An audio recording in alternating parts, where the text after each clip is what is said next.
This show is intended for adult audiences.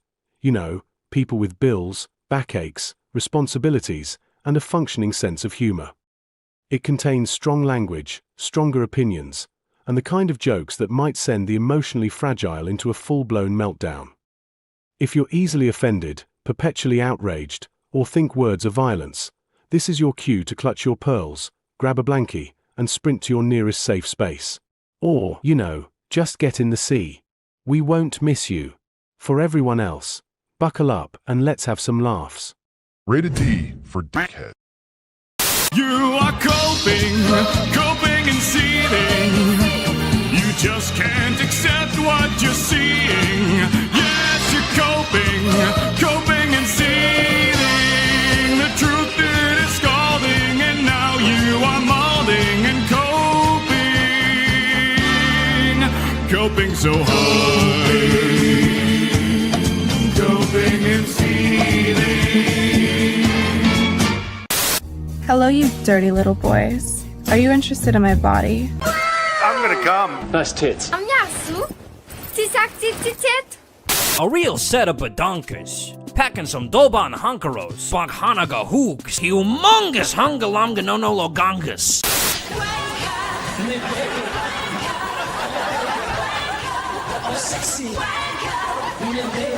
I want people in the industry to be a little bit louder about people being mean to other people, and maybe say it's not a good thing. I don't really care, Margaret.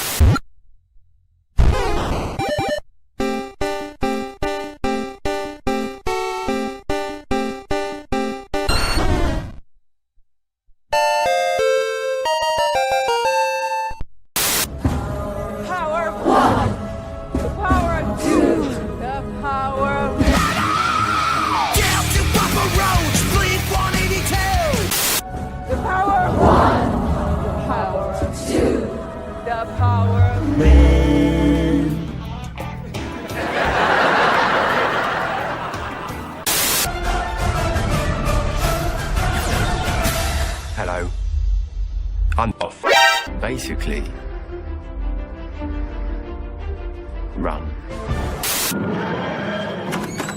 What's going down, babes? Show me the lovin'. Silence! You are too gay to be the doctor.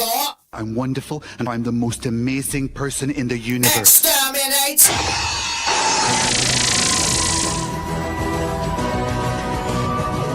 Go have a coffee with your marketing team and just terrify them. With the possibility of what's going to happen if they don't give you what you want. But hey, that's just a theory. A theory. Demonic presence at unsafe levels. Lockdown.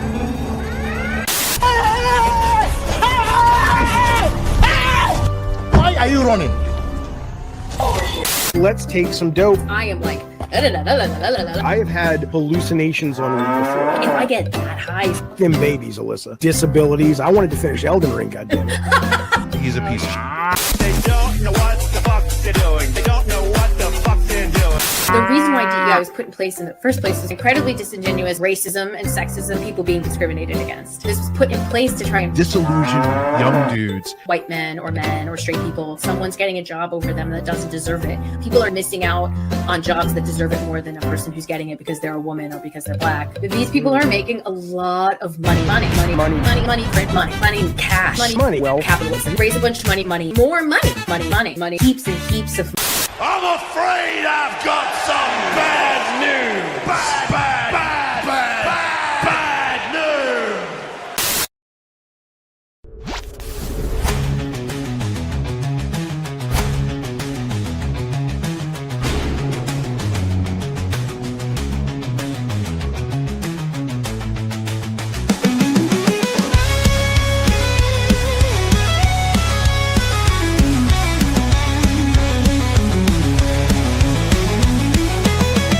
Done with the laws.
Let's fucking go! Yeah, baby. Yeah. No, actually, no, not at all. No.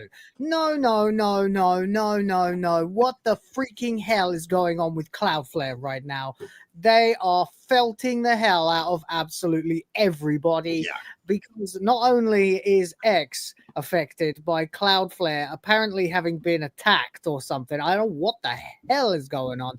It's also affecting pretty much all of the news sources that we use to do these shows. So we're going to be having a great time today. Just a great time, everybody. Here we go well, I've got to tell you, just this second, X has come back. Oh, sweet. Yeah, it did earlier on, though. Be all right as well. Earlier on, and if that's true, maybe we are blessed. But maybe I just had enough of a rant about it, and now X is back, but the sources. Yeah, everything else. X is one of their bigger accounts, so yeah, they'll be fucking. Yeah. Hey everyone. Right, X is currently back. Hello, everybody, and welcome to WTF Live. Yay! More WTF than ever.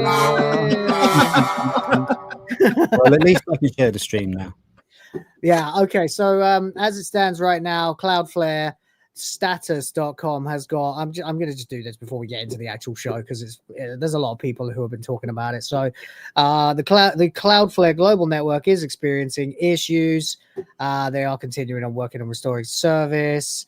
The issue has been identified and a fix is being implemented. So yeah, this has been going on for about an hour and a half, 2 hours now. So there we are. That's basically all I have for you. It's not super helpful, but it's better than a kick in the teeth, you know?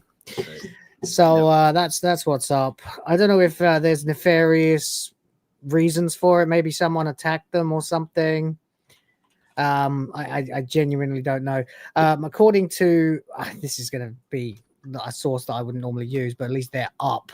CNBC says Cloudflare down, company blames unusual spike in traffic.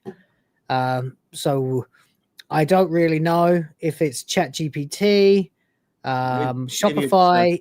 Maybe it's the aliens that are approaching this week. You know? Yeah. I don't know.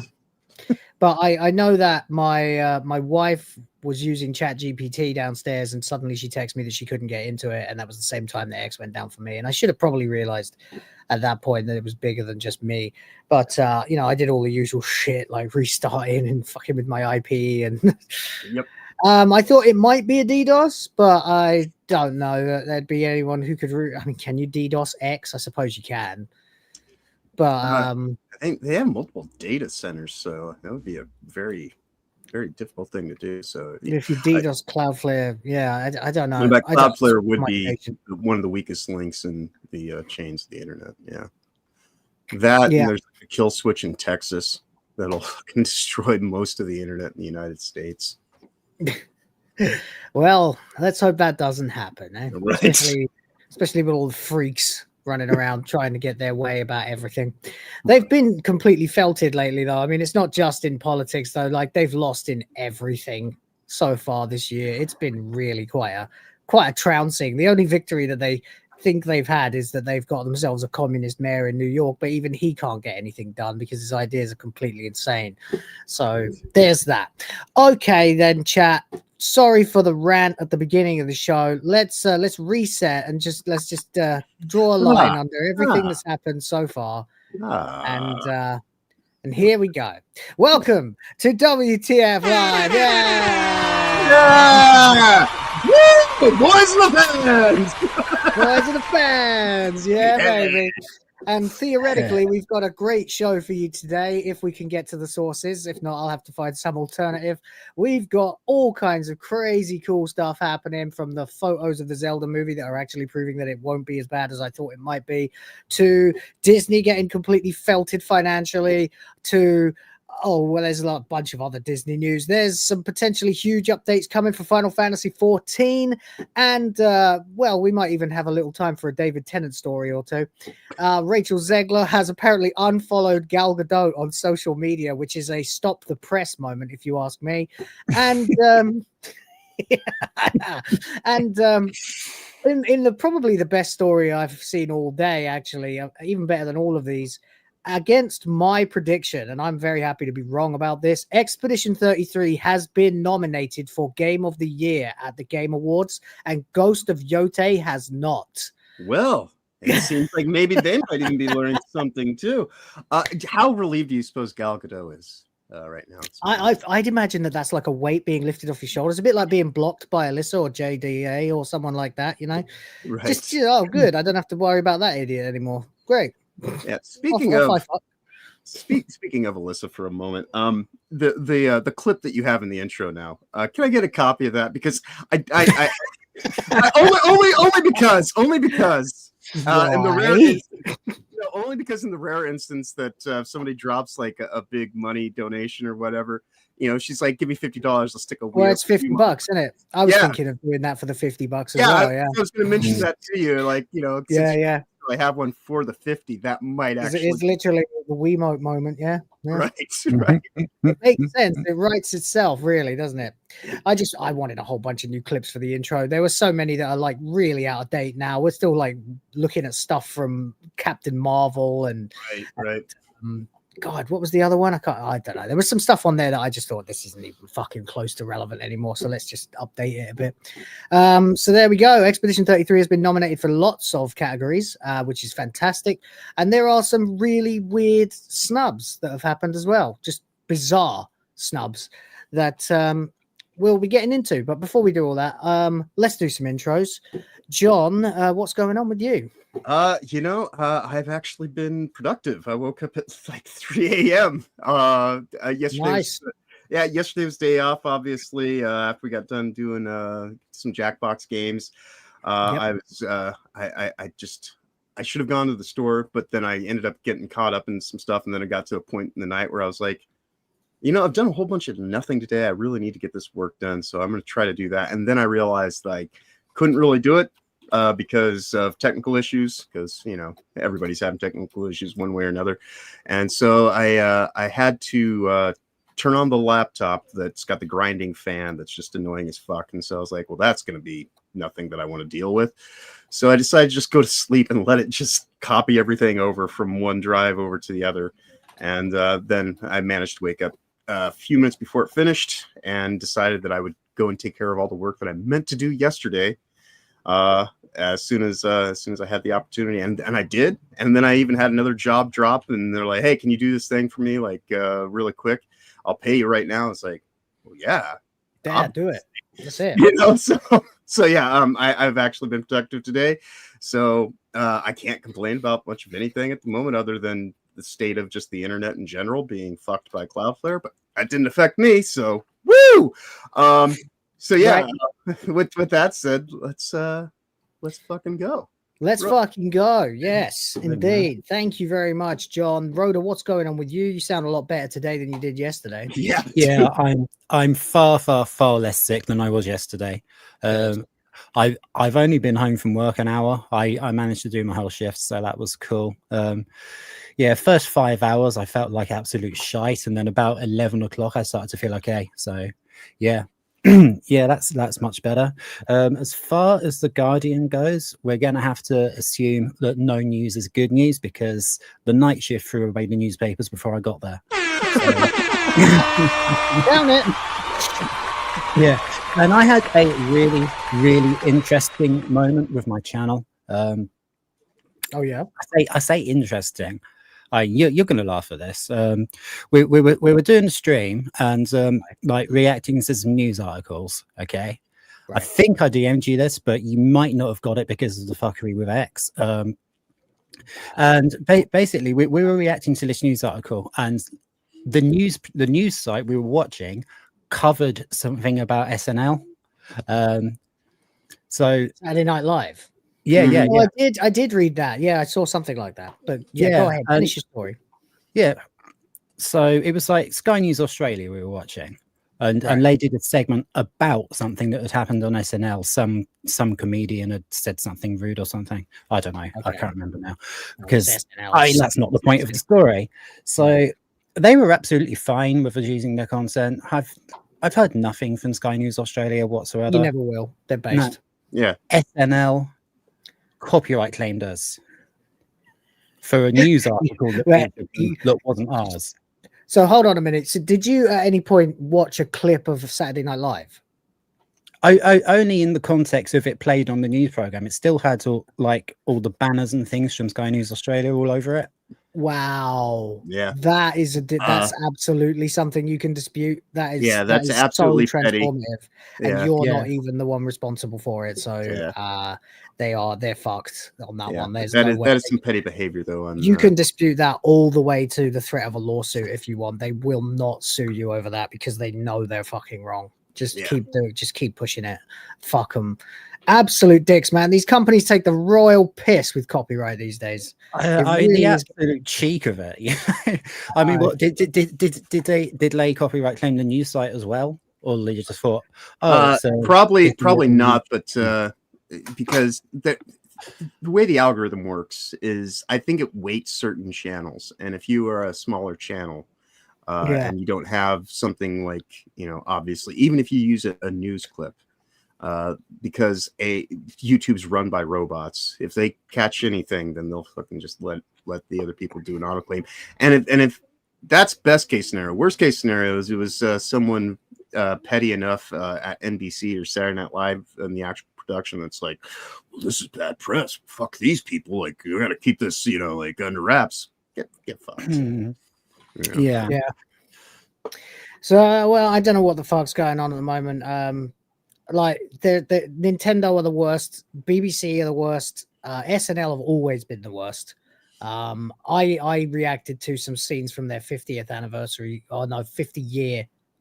Yeah, it was 50th anniversary, wasn't it? That they had earlier last year or this year, whatever it was. And I was talking all over and pausing them, and then it was in my frame with my branding around it and everything like that, and I still got copyright claimed. Yeah, it's absolute bollocks. It's so fucked up that you'd like to think, but it damages your channel's reputation to the algorithm as well if you have too many of them. Right. You'd like to think that a show that's based around the concept of comedy would know how to lighten the fuck up, but no, Saturday Night Live hasn't been funny in Saturday Night decades, Live hasn't been funny in a long time. They're not comedy, they're propaganda, and they fucking know it too. Right. They're awful, actually. I used to laugh at some of the stuff they did in the early 2010s when they had the Lonely Island guy there. Oh, no, that was before that, actually. And they had some pretty good people on the cast. They had what's his fucking name? Jason. Shit, I can't think what his bloody name is. Fuck, I can't think. There's loads of them. Sudeikis, Jason Sudeikis, that's him. He's good. There were some other people in the cast that time as well that I thought were pretty funny. But then, you go back and watch these things a bit later and you sort of realize that it's all just having a go at the Republican Party all the time. So you're like, oh, now I see. But there you go. Anyway, it is what it is, I suppose. Yes, they should defund the BBC. Hopefully Trump will do it for us. But anyway, yeah, that's it. We've got plenty of stuff we need to talk about. And at some point I was going to try and do a bit of an old rank for everybody later, but it turns out that tier maker is on Cloudflare. So we're felted. That Park Place is on Cloudflare. Geeks and Gamers is on Cloudflare. So basically everything is on Cloudflare. And if you're on Cloudflare, you are not online right now, unless you're X. Apparently. So we can only hope it will come back in the next little while, but until it does, I guess we might as well just start talking about some freaking stories. In my case, I decided to follow up on the Zelda piece that I did yesterday on Hyperdrive Time because we're watching those clips and people were shooting little spy videos of them shooting the movie, and it gave us a bit of a look at Link and a bit of a look at Zelda. Well, seems that the second those videos went out, Nintendo decided that they were going to go ahead and Nintendo's going to Nintendo? Get ahead of it. No, they didn't do that. I don't know what it is about their movie department. They are just, the movie division seems to be based as fuck. I don't get what it is, but what they did was try to get ahead of it. So Miyamoto posted onto socials a bunch of pictures of Link and Zelda and some shots of the movie. So we have an official source now. And unfortunately, because there's nowhere else to get this news from right now, I'm on IGN. So he evidently just turned 73 recently as well. So did he really? Yeah. He doesn't look that old. Yeah. Oh, well, there you go. Anyway, Nintendo issues the first official The Legend of Zelda movie photos showing Link and Zelda in costume following the earlier set leak. Nintendo has just released the first set photos following it. The images posted to the Nintendo Today app are our first official glimpse at Bo Bragason. I still think that sounds like a dude's name. And Benjamin Evan Ainsworth in costume, and come as Nintendo itself officially marks the start of production. So here is Link. I like this. Yeah, I do. I'm very happy with this. This doesn't bother me at all. I know that's a hard. It's not really the kind of what the fuck is this woke shit kind of reaction that people usually expect from me. But what can I say? I like it. It looks good. It looks like Link. Yeah. He's wearing green. Yeah. He's not even wearing the blue from Tears. Materials look correct. Yeah, it's got some fringe work on there. Looks like it looks like it's well made. It's some solid shit. Hang on, this is fucking gash. Let's open this in a new tab and have a better look at it. Look, I mean, you can see there's some, not his face, I don't care about that, but the costume has quality on it. It's clearly inspired by, I want to say, more Twilight Princess than any other. In as much as that was the first time they ever put chainmail under his costume. I don't think he's wearing chainmail, but he's got layers, and it looks like quality fabric, which is great because he doesn't usually look like he's wearing anything that robust in the games. So it's good. The hair's right. I mean, you can either go with Link as a with brown hair or blonde hair. It's up to you. But they've just in general, I would say it's solid.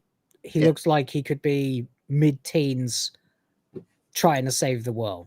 I'm being lost and confused. So that, which is good because I think that's what should happen. Now, unfortunately, of course, they're going to have him talking all the way through it.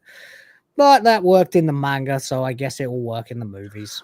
I'm sure he's going to say a few things here, but he might get away with being fairly stoic. I mean, the thing is, right? Here's the problem. He's a newish actor, right? And they've cast these newish actors to not have a star steal focus from the characters, right? This has to be about the characters, not the actors playing. Yeah. So smart choice. Go the Harry Potter route. Get total unknowns to play them. Very good idea. The problem is then, what does it do for his career if he's not allowed to speak? Right. Well, there's got to be something in it for him, Right. Well, that's why I say I'm sure. As long as it's not that. Yeah, not that, please. I guarantee you. Excuse me. If I was a betting man, I would bet right now that line will be in this movie in some capacity. Not necessarily delivered in the same way, right? But in a way that's she has a go at him, and he sort of goes, "Excuse me, princess," or something like that. It's got to be in there. Like that's a meme. And the guy making it, I can't think what his name is. Oh shit. Legend of Zelda director. Hang on. Yeah, I mean, he's done a few things. Movie, I should specify, otherwise it just comes up with AGA Onuma, obviously. Wes Ball, that's who's doing it. Wes Ball is the guy who directed Maze Runner and Kingdom of the Planet of the Apes. Right. So whatever you think of them, he is at least a competent director who's run large scale stuff before. So that's good. And, that means he's a fairly young guy as well. He looks like he's about my age. So I guess not that young, but that means at least that he's probably got his finger on the pulse. He's probably at least once seen the excuse me princess meme. Right. So, and those two movies, one is very CG heavy. So, that's probably a good thing for something like this, because there are, a whole world of monsters and things like that to populate the movie in. And then the other one's, a young adults kind of movie as well. So it bodes well for him being able to work with kids and do all the CG stuff and keep it all. So, yeah. I mean, if this goes well, he will become one of the hottest directors in Hollywood, no doubt. Yeah. By the way, guys, yes, Cloudflare is back. So all that ranting, I now feel I was kind of expecting that, knowing our track record for bad luck. Yeah, we on get this through it show, one story. We'd get like one story in and then nothing would load, and we'd just be sat here like bellends and ultimately give up. But no, the show must go on, and now we have access to our links again, so that's fucking nice. About bloody time. Anyway, there we go. So that's good. Anyway, guys, as we kind of rushed into the topics, but I did forget to do my usual grift. If you are interested, please join the Grift Force and fill up the bars for boobies. You know the drill. You know the drill. We would very much appreciate it. Anyway, there you go. So yeah, I'm happy with this. This doesn't bother me at all. I think I tweeted earlier on about it. I can't remember exactly what I said. I think I said, as a fan of The Legend of Zelda since like 1991, I can live with this. Yeah, tentatively, there has not been many movies that in recent years that I've actually even was like, oh, I'll keep an eye on this. This might actually be something that I want to go see in the theater. But this might actually, wow. Could this be a movie that I actually am interested in seeing and not just sailing the high seas for? And, and then ultimately going, man, I could use that bandwidth for something else. Yeah. I know. Yeah. I was literally, I had such low expectations for this. I've spent 20 years laughing at people who said, let's make a Zelda movie, or pretending to make trailers for Zelda movies or whatever, and saying, no, don't do it. We don't want it. They can't possibly get it right. It's going to be terrible. They'll fuck it up. Let's not wish on that monkey's paw. Yeah. I don't know that I'm willing to make that deal, but anyway, whatever.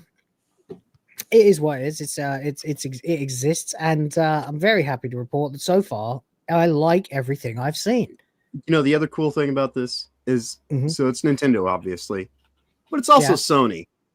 So, and then you got Valve just kicking ass. Like, everyone is having a great time figuring out how to like move forward, except for Microsoft, who can get in the fucking sea. You fucking suck. Nintendo's fucking up in games, and Sony's fucking up in games, but at least both of them are doing quite well in movies, apparently. Really quite bizarre. Anyway, let's carry on and have a look, and then we'll get into the felting of the left, because there is some felting of the left to do related to this. Yep. Of course there is. Right, here is Bo Braxton as Zelda. This is also acceptable. Once again, I'm okay with it. I think, okay, look, if I want to be a real dick about this, like a real dick, why are they both out adventuring together? Why isn't she kidnapped? Right. It could be one of those things like in the games where maybe they're sending Link out to go get her because she's a headstrong princess and she wants to go and do the fucking thing or whatever. But it's one of those things where it is 2025, 2026, 2027 when this thing comes out. So, there's going to be some grit. The girl, the girl not be constantly in danger. Yes, I know, and I'm sure she'll get kidnapped by the end of it. Also, what am I trying to say? Has he got the hat over his shoulder? Is that what I'm looking at here? Because it looks like something's over his shoulder above the strap for the sword. I think it might be. It might very well be. Yeah, because there's definitely extra fabric there that's not on the other side. Yeah, because I would like to know that he's definitely going to be wearing that hat, And anyway, though, look, that's me being extremely picky and like looking for anything to have an issue with, which is not my perspective. It's just me playing asshole's advocate, I suppose. I'm not particularly bothered about the idea that he's not wearing the hat right in every scene, or that she's not in immediate danger and but at least she's got her bow and arrow, which is cool because she does use light arrows in Wind Waker, and she gives you the light arrows, and she gives you the silver arrows in A Link to the Past. So that is definitely something that has a lot of Princess Zelda lore attached to it. So that's fine. It's not as though Zelda's incapable. She generally gets overwhelmed, but she's even back in the cartoon, she was actually fairly active. And Yeah. It could also like just be a publicity shot and not actually like a shot from the movie itself. Could be, yeah. The other thing is, I don't know. She's looking rather messy here, and I suppose that's fine because they're out exploring the world and stuff like that. I just always thought Zelda was supposed to be a little bit more perfect, a little bit more pristine, a little bit more feminine, and a little bit more dainty, and right, holy, sacred. Well, that's why I'm saying that maybe, and this is just speculation. Maybe this is her leaving the castle and just kind of going off. And I feel like they've been forced out or something in this situation. Like, if it were me and I was going to put them in here and I was writing a plot that would land them in this particular situation, it would be one where they were forced out by a Ganon's takeover of Hyrule Castle or something, and she's got no choice but to run with Link, and maybe they borrow that from Ocarina of Time, a little bit of that crossed with with Breath of the Wild, Tears of the Kingdom, but they've never been really together for very long in those. And then the plot could be that she doesn't know how to get access to a Triforce of Wisdom power yet, so that might explain why she's looking a little disheveled and not quite so holy at the moment. I get the sense that this is going to be an amalgamation of the various, as it, and quite honestly, as it should be, because I think if they just do a straight retelling of one of the game stories, it will end up not being as successful as if they just go and say, what are the common themes? What are, what is a Zelda story? What is the story with Link? Yeah, absolutely. And try to find a way to do that in a 2.5 hour to 3 hour kind of time frame. However long they end up doing it. I think it's probably hours. No. It's a Nintendo movie. Right. True enough. Yeah, because it's going to be made primarily for kids, and there's going to, I think 2 hours would kind of be the hard out. Maybe if we're lucky, they'll have extra bonus scenes. It'll be something you can see, on a DVD release or something down the line. But yeah, because there's a lot of material and context there to play around with. But I think it would definitely be in their best interest to just have it be its own story and not attached to any of the, like the top 5 Legend of Zelda games. Are basically everything since Ocarina of Time. In terms of rankings and ratings and whatnot. So that would be the wiser thing to do. That way, you'd also have a little bit more breathing room with what the story can be, and it's not so easy to be picked apart for you didn't do this exactly because no, I understand. Anyway, it's looking good. I don't think it would be a good idea to follow the story of any one particular in the series, and even if you did, this picture literally here, this one makes it anachronistic to every single Zelda game. Pretty much. Because there's never been a Zelda game where you are actively in the middle of the main adventure of the story where you and Zelda are actually running around together. Right. Doesn't exist. You encounter her when she's dressed up as Sheik, but that's... Yeah, but even then you don't travel together. But even then that's not traveling with her. Right. And you're not supposed to know who it is. The only time you ever travel together with Zelda is in between games. End of Breath of the Wild, beginning of Tears of the Kingdom, the sequels to Wind Waker, but then she's Tetra for them instead of Zelda. So, it's just is what it is. It's looking good. And clearly is based on lots of the games instead of any one in particular, which is fine because it's going to be tricky for them to do because they've had so many games, but they all share, almost all of them share loads of common themes, loads of commonality, every single one basically follows a pattern. Every one that is concerned with the mainline destiny of the Triforce, Link, Zelda, Ganon, and all that stuff. The side quest ones like Majora's Mask or Link's Awakening or Phantom Hourglass Spirit Tracks, they are unconcerned with that. They're not obviously borrowing from that. That would be insane. This is the first movie. They're going to obviously follow the lore, which is, goddesses, Hyrule, Destiny, Ganondorf. You know. And they might also be utilizing the idea that as a character, Link is fairly stoic, doesn't really say all that much. So maybe they're like, well, if we have him there with Zelda, she can carry a lot of the dialogue. I mean, if she has considerably more dialogue than him, then that's okay. They could have had a fairy though. True enough. There are lots of times in Zelda games where the silent protagonist is led around like a dickhead by an irritating sidekick. Navi. Navi, and of course Fi or Fi, some people say. And of course not Impa. Jesus Christ, what is it? Fucking Midna. From the Twilight Realm, although she's not irritating at all. Everyone loves Midna. She's great. But that's because she spends half the game mocking you and then becomes dependent on you later.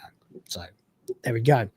Anyway, Catzilla is here for $2 and says, is Zelda being played by a trans person? Or is Zelda still being played by a trans person? No, and never was. Categorically, no, that was just a rumor.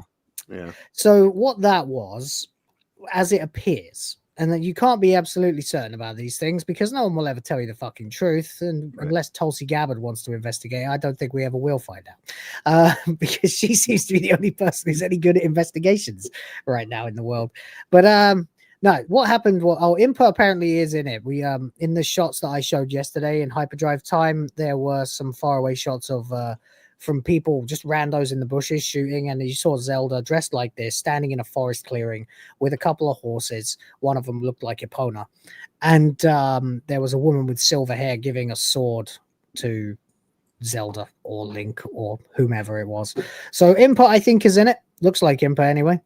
Kind of looks just like a generic elf lady with silver hair, though. There's no like extreme long braiding going on or any of the real look of any particular Impa, but there have been lots of Impas. Impa began as a literally carer for Zelda, who was like an old woman in a robe in the original, and then became a badass in like Zelda Ocarina of Time and beyond there, when the Sheikah became a thing. But yeah, to answer your question and to segue us nicely into the next part, no, Zelda is not being played by a Tranoid, and we are eternally grateful for that. Thank you, Nintendo. Yes! Hell yeah! Hey, come on, baby! Come on! Yes! Come on!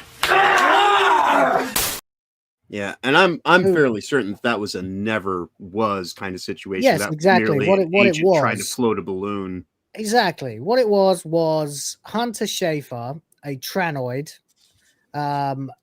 using a PR department, a private PR firm, or through his agent to a private PR firm to start a rumor that he was in the running to play Princess Zelda, with the result being either that he'll become much more famous and gain the following of militant trans supporters everywhere, which has happened, or best case scenario for him, worst case for everybody who loves Zelda, he would have got the role. Right. You know? So so that I think is what happened there, but it didn't happen, thank fucking God.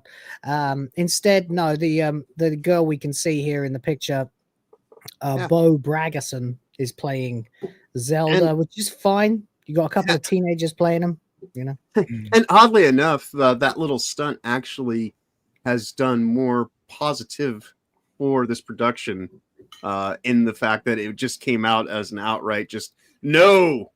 These are look, we got some kids. It's a boy, it's a girl. They're born that way. You know, like, yep. Sell your tits. To be honest, I'd be surprised if Nintendo ever even got wind of it. Right. Like, you think Shigeru Miyamoto is going to allow you to cast a tranny in as Zelda? Yeah, he may look youthful, but dude is 73. I'm pretty sure that he'd be like, yeah, no, that's I didn't. There's just no chance. There's no chance in hell of that. So, Catzilla, thank you for the $2. Really appreciate it. And no trans, not so far anyway. So that's good. Anyway, a lot of people are very happy about that. We are now looking at a movie that is well on the way to becoming something good. Meanwhile, I'm sure there will be TDS weighed in. I'm sure there'll be some fucktard out there at some point in time after the movie comes out that'll try to say that Ganon's transcoded or something like that. Well, I mean, when Tears of the Kingdom came out, they were all saying Ganon was a thirst trap. Right. So, yeah. which really offended me. It's like when people started saying Sephiroth was hot, and I was like, Sephiroth tried to destroy the world. That's like saying that Hitler's hot, you know? Well, Will, there are a lot of dudes on death row that get conjugal visits. It's true. Conjugal visits from complete strangers. Yeah. Women are weird. Women are weird.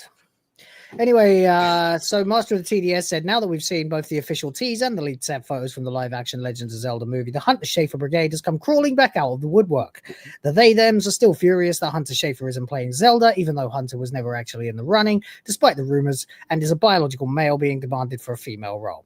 They're already calling the movie a guaranteed flop. I'll go twice now, okay? All right, so now we've gone from I'm mildly keeping an eye on this to, you know what? No, I will fucking go twice. This movie is going to flop now. Sure about that. Man, absolutely insane people. Swearing they won't watch it. Don't worry. It turns out you are only about 3% of gamers. Yeah, no one's even going to notice whether you watch it or not. No one cares. I mean, you can't make a dent when one of your fucking woke games comes out. You can't boycott shit. Remember Hogwarts Legacy? This is going to be that times 50. Right. If you were actually effective at having a presence in the game industry for being an actual quality audience that people would give a shit about, Dustbin would have actually sold. Avowed would have sold. Fucking Date Everything. There's countless examples of flops that you had every opportunity to get behind and support, but you didn't. So. Yeah, Concord wouldn't need to be remade on PC and then suddenly disappear. Then felted by Sony. Yeah, exactly. Every whole price. They killed it when it was alive and they killed it when it was undead. Exactly. So there we go. Anyway, we got some shots here that Master of TDS has presented for us. Some bot with a Russian name, translated from Spanish, says, I would have preferred Hunter Schafer just the same. They were afraid of success. You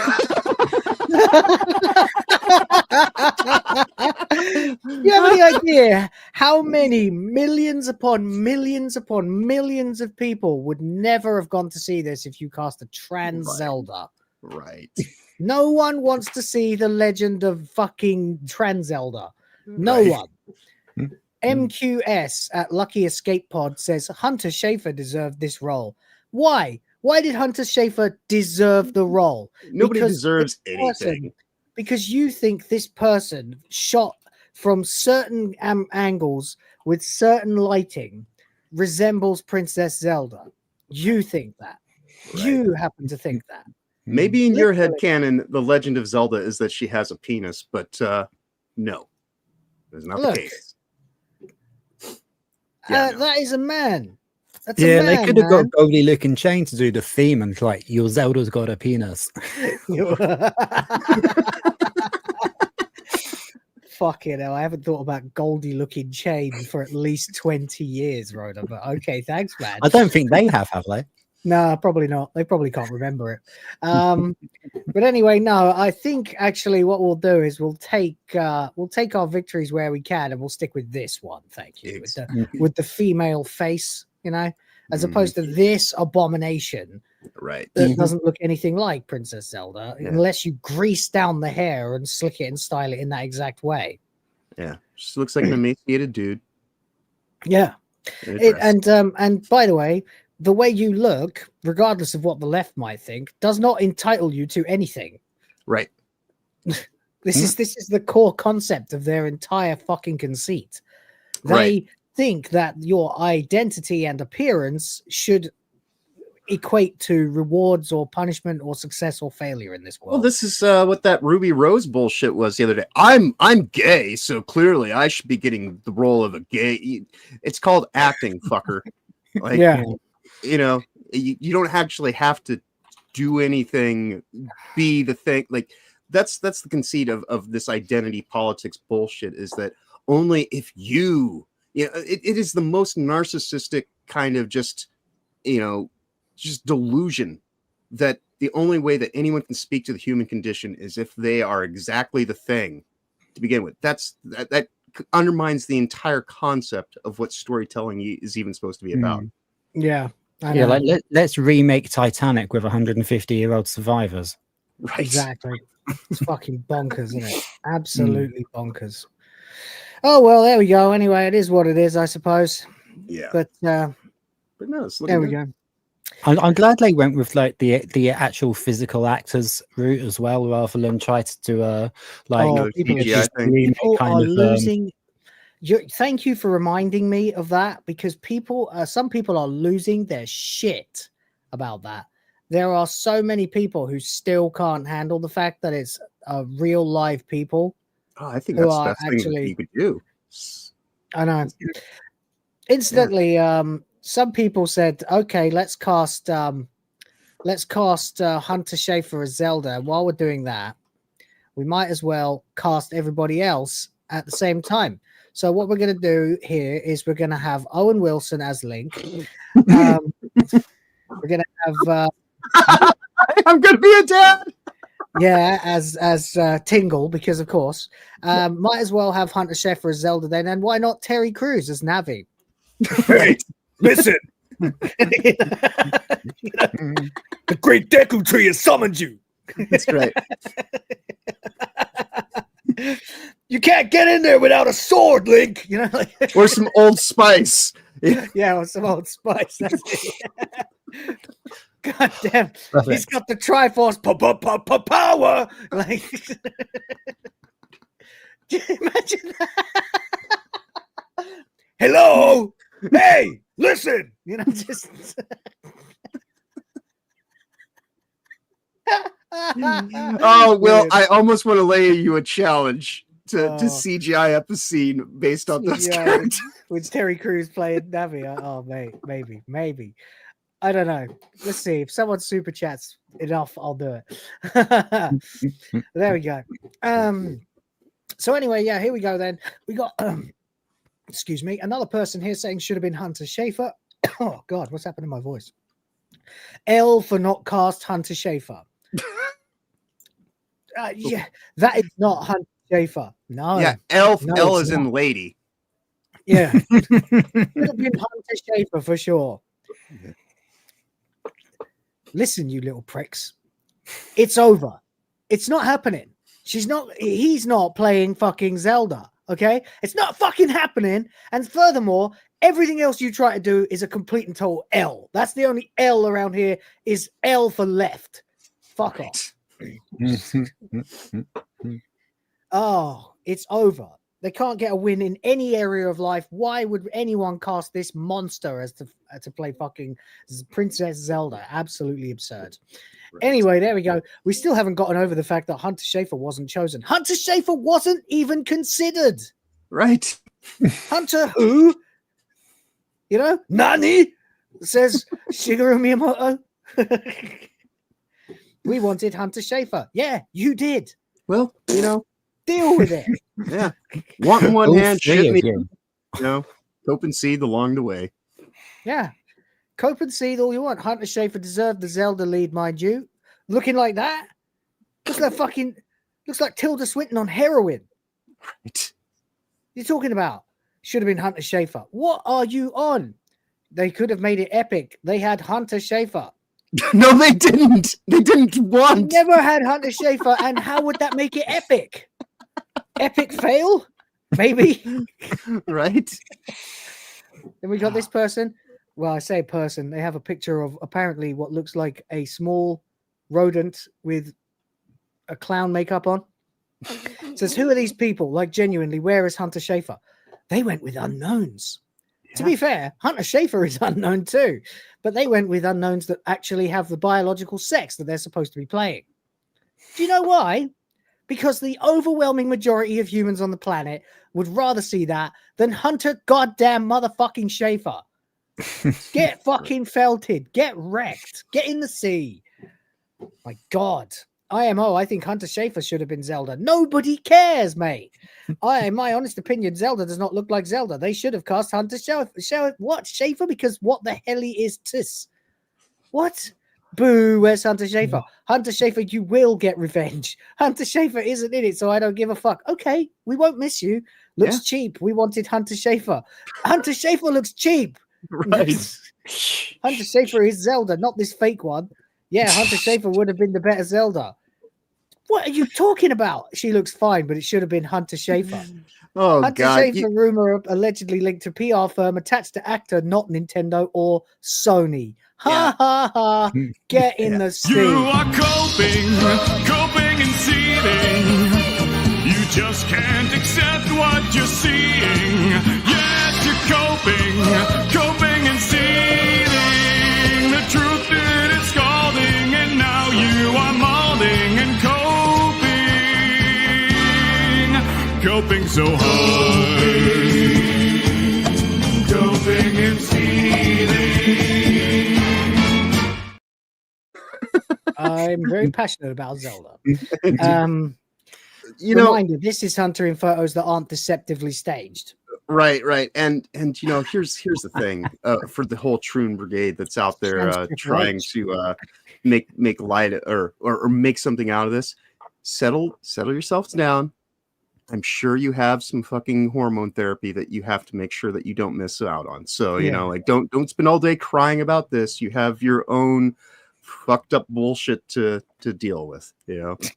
Thank you for making Hogwarts Legacy the #1 best-selling game of 2023 worldwide. It seriously does look like Tranoid Triple H, though. Seriously.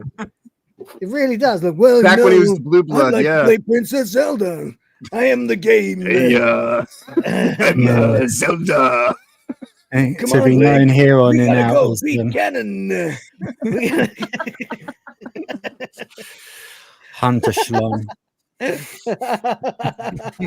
Hunter Shaver. There we go. There's that picture again. Nice. Oh, mate.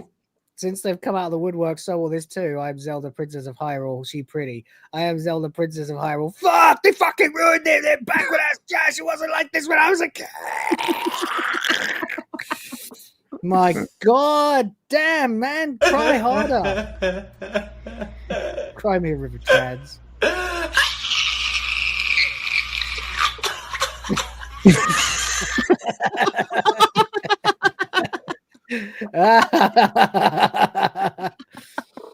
It just gets better and better, baby. Indeed. It just gets.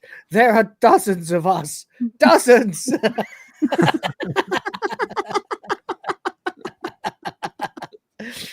Mate, wrecked. Yep. It's so funny. It's so funny. It's so funny. I don't know what else to say. Just get wrecked. Get in the sea, you guys. Oh, we want Hunter Schafer. We want Hunter Schafer. Why didn't you bring Hunter Schafer? Who the fuck is Hunter Schafer? Oh, well, no, that's disgusting. We want Hunter Schafer.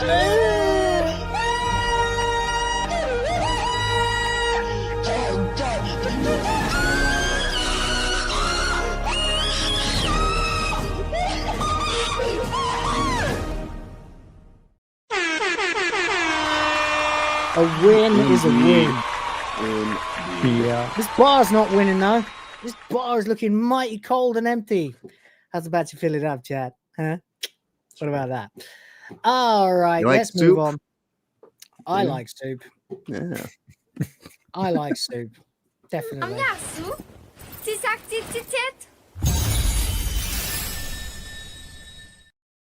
Sweet-oo. Indeed. Everyone bitches and moans when I play that clip, but that clip has been dropped down to -6 decibels, so it's not actually as loud as we are. It just sounds loud because it's peaking in the original recording. Right.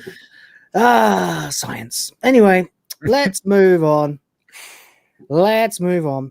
Disney is also giving us some good news. Thank you to Cloudflare for being back online so we can actually report this one.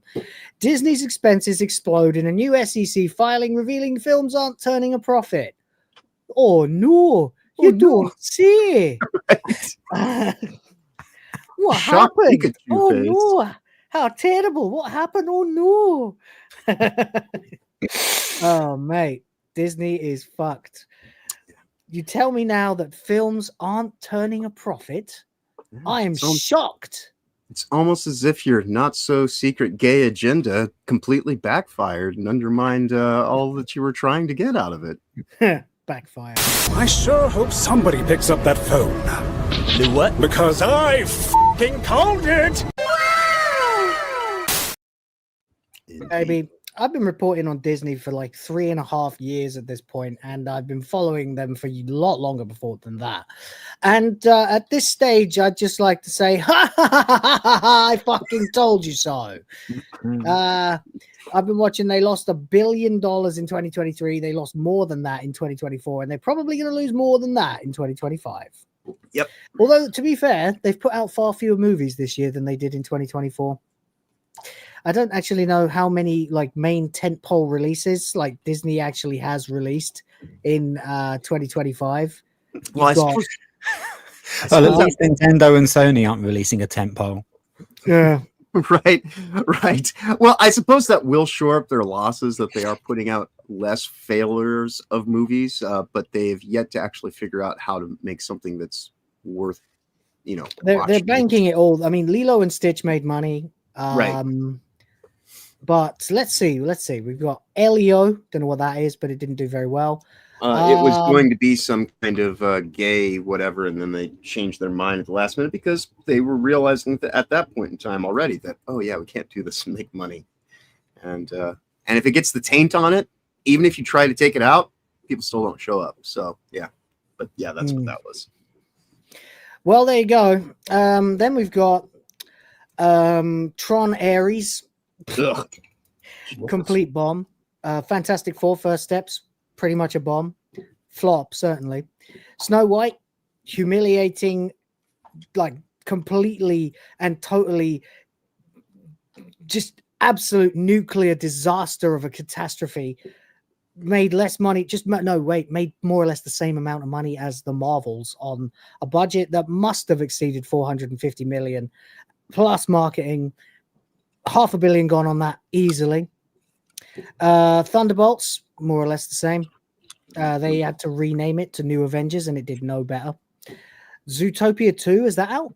I thought that hasn't out yet. I think it's still in Captain production. America. Oh, we got Captain America this year too, didn't we? That was a complete disaster. Freakier Friday. Don't remember hearing anything positive about that. They're banking it all on Avatar. Mm-hmm. They're banking on Avatar at the end of the year, coming in, making in like fucking $2 billion. Thing is, though, I don't think it will. I've got a feeling because it's not 10 years since the last Avatar this time. Right. And Avatar is one of those franchises that everyone goes and sees it, and then Nobody everyone remembers immediately forgets it. It's Right. so forgettable. It has no soul. You know what I mean? It's like modern pop music. Yeah. All style, no substance. It's weird. It's a weird one. People go to see it because they're like, "Oh, Avatar! Oh, I should go see that." And to be honest, I'll probably go see it because I'll review it. I mean, I saw the last one and I thought, yeah, it was all right. It was all right. Wasn't woke. It was okay. Can't remember much about it. All I remember is they have kids now, and the kids were kind of irritating. Right. And there was a lot. It was the Avatar in the water instead of the Avatar in the sky. It's my understanding. Yeah, it was the water, and then this time it's fire. Right. So interesting that they are called Avatar, and they're as obsessed with elements, even though there's nothing to do with Avatar, the Legend of Aang, the Last Airbender. It's weird. Anyway, it was all right. The movie, it was watchable. I mean, it sold me some popcorn. That's about all I can say about that. But yeah, I got a feeling that because there's not been this huge gap between them this time, it's only like 2 years, 3 years. Yeah, it can't have been. I'm trying to think where I was at the time. No, it was like 2023, wasn't it? Yeah, I think it's been about 2 years. Because it was before 2022. I got Yeah, it was 2022. That's when it was. So it is actually 3 years since the last one, which is sort of like a Star Wars sequel timeline. Right. I didn't care much, whatever. But the last time it had been 14 years since the last Avatar movie. Mm-hmm. They did 2009 to 2024. 2023. So 14 years. No, 13 years, 2022. I'm getting my dates all fucking screwed up. Too many numbers. So the problem there is that you know, again, I can't remember what the hell happened. I'm not like, I don't feel about Avatar the way I feel about other franchises like Lord of the Rings, Star Wars, or even Harry Potter. You know, if I recall correctly, I think that James Cameron was saying that he was waiting for certain technological advancements to happen. Yeah, I know he was. Yeah, so that he could do the thing a little bit easier. I think this movie will do well. It might make $1 billion. I think it's going to get nowhere near the others. I just feel like that many people just don't care anymore. I could say this much: I won't go out of my way to throw shit at it, but that's because I won't go out of my way to see it in the first place. So it just exactly that's what I'm saying. It's meh. It's unfortunately just meh. So there it is. Anyway, Valiant Renegade was the first to report it. Joined by that Park Place's Jonas J. Campbell, who walked viewers through the filing line by line. The breakdown doesn't rely on guesswork. It's all right there in reported figures, and the pattern is unmistakable. Costs are rising faster than profits, and the gap is widening. Disney reported $2.592 billion in theatrical distribution revenue for the fiscal year ending September 2025. Sounds good. It's up 14% from the previous year, but the optimism evaporates once the cost column appears, because their programming and production tab came in at a staggering $4.26 billion, according to the filing. That number alone outstrips theatrical earnings by more than $1.6 billion before marketing. They spent $4.25 billion on production. Yeah, it's a big gulf to make up, even on a variety of movies, let alone if only one of them actually captures the zeitgeist, as it were, and can gain traction. Yeah, it's a bold move, but it's not panning out. You know, the only reason 2022 went better was because of Avatar: Way of Water. And think about this: Fantastic Four, certainly not a cheap film. $250-300 million easy on the budget. Thunderbolts probably less, but probably 150 million or something like that. I don't know off the top of my head. Snow White, legendarily disastrous production hell. Which version? Exactly. 3 years of production, or 2 years of production, plus the reshoots, plus the having to CGI the dwarves. Right. That budget shot past 400 million. The same for Captain America. Yeah. The same exact situation, just slightly less publicized. Slightly, still plenty of publicity about it, but slightly less publicized than Snow White. So you've done almost $1 billion on just those two. Yeah. Maybe $1 billion. Who fucking knows? And in their infinite wisdom at Disney Marvel, because of the way that those movies came out, the story that they had in Captain African, they had to go and change up the story for the new Avengers for the Thunderbolts in process, because it was too close to the whole thing with yes, they had to change that like too. So that's reshoots as well. So that's 3 movies that ballooned. Plus, you're releasing an Avatar movie this year. Yeah, God knows what they cost. It's ridiculous. Out of what, 12 movies? Yeah, it's not hard to see that they dropped $4.25 billion. Yeah. And then we get to the big one: marketing, prints, ads, general licensing costs, categorized under selling, general, administrative, and other, almost $3 billion. 2.7. In addition to 2.75. In addition to the 4.5 that they already had. So exactly. So 4.25 and 2.75. So round that up to $1 billion, and you've got $7 billion that they spent this year. Yeah. And so they lost nearly $5 billion. Effectively, they won $1 from everybody on the planet. Just for the sake of operations. Yep. That puts total film-related spending at more than $7 billion against $2.592 billion in theatrical income. It isn't a rounding error; it's a chasm. Yeah. Valiant Renegade explained that this category includes the lion's share of film's promotional budget. The billboards, trailers, licensing, global ad buys, and everything needed to convince audiences to leave the couch. But the more Disney spends, the less return it gets. Disney's streaming division remains enormous on paper. Subscription fees brought in $20.772 billion, while ad revenue added another $3.684 billion. Yet, when expenses are counted, the operating income shrinks to just $1.327 billion. Right. And bear in mind that their whole streaming paradigm is built around the idea of gobbling up other streaming platforms at this point in time. So that it, because they know that D plus entertainment is barely passing in its own right. And so they have to rely on Hulu. They have to rely on ESPN. And ESPN, is now in bed with the WWE and all this kind of. So it's all these things. The least of which is, oh look, we're gonna go and we're gonna use Doctor Who and fuck that up in no short order. Everything they touch turns to shit. So, understatement of the century. It's not a sustainable model for a streaming empire this size. Especially one running two platforms and licensing content internally. Disney also counted $3.458 billion for video on demand and home entertainment. But as Valiant Renegade pointed out, most of that is just Disney paying itself, essentially moving money between divisions to maintain appearances. Yep. The SEC filing doesn't speculate on why the spending keeps climbing, but the pattern is clear. Disney is releasing more films, but the demand hasn't returned to pre-2019 levels. The result is a slate stuffed with expensive productions, expensive marketing campaigns, and comparatively weak box office performance. This explains Disney's sudden pivot back to familiar brand sequels to Zootopia, Toy Story, and Frozen. These aren't passion projects, they're lifeboats. Banking on known IP is safer than sinking hundreds of millions into new ideas that audiences may skip. So, I mean, we're looking at, what did we say, $4.5 billion gone? Subtract 1.3, so there you go, 3.3 billion gone, 3.2 billion gone this year. Oops. Disney is spending more money to make and market its movies than those movies bring in.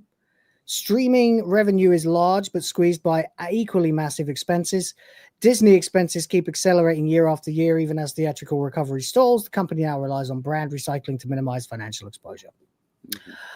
Oops. Right. You got fucking felted, buddy. Iger, a legacy of loss. Swirling around the toilet bowl. Spin on it, buddy. Spin on it.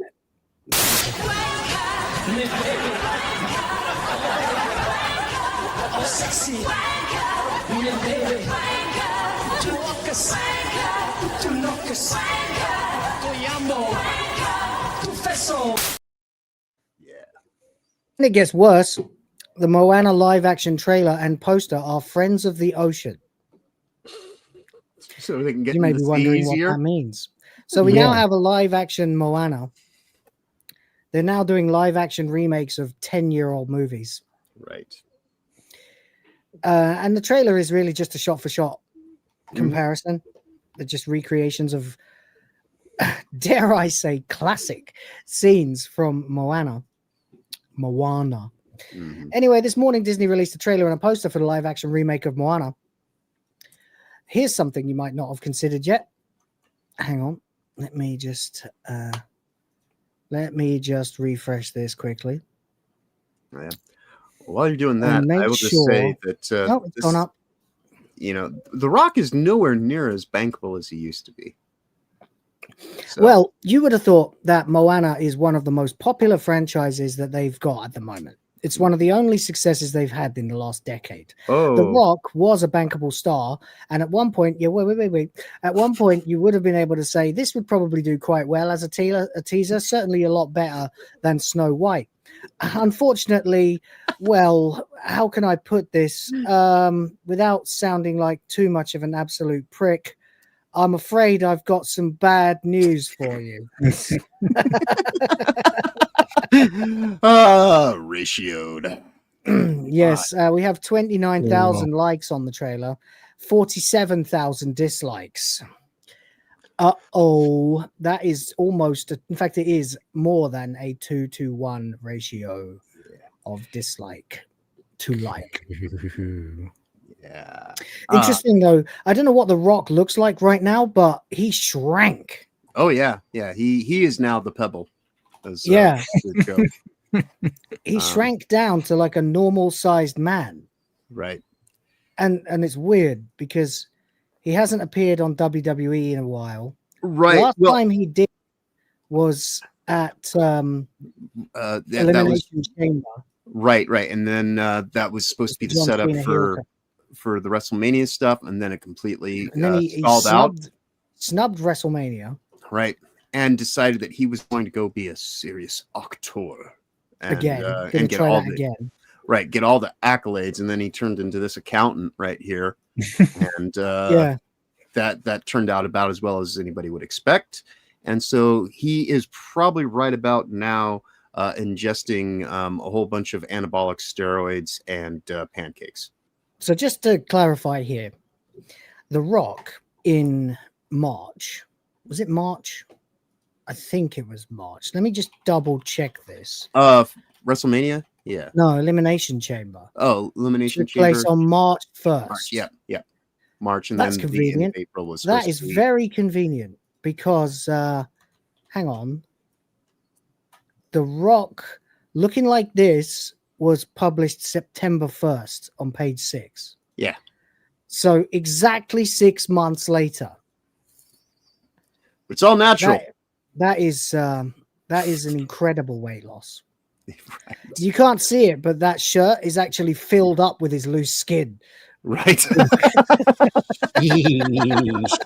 It's like a badly deflated balloon that's been set in like a bath of fucking liquid nitrogen. Like, you see all this here? That's not air, baby. That's his skin. It's the Homer meme, you know, with the giant clip at the back holding his skin back. Mm-hmm. Wow. Oh, mate. His Adam's apple. How exactly do you go? How exactly do you go from looking like that to looking like this in 6 months? An absence of needles. Yeah. The thing is, then, you know, it's time really now for him to just admit that it's not natural. Yeah.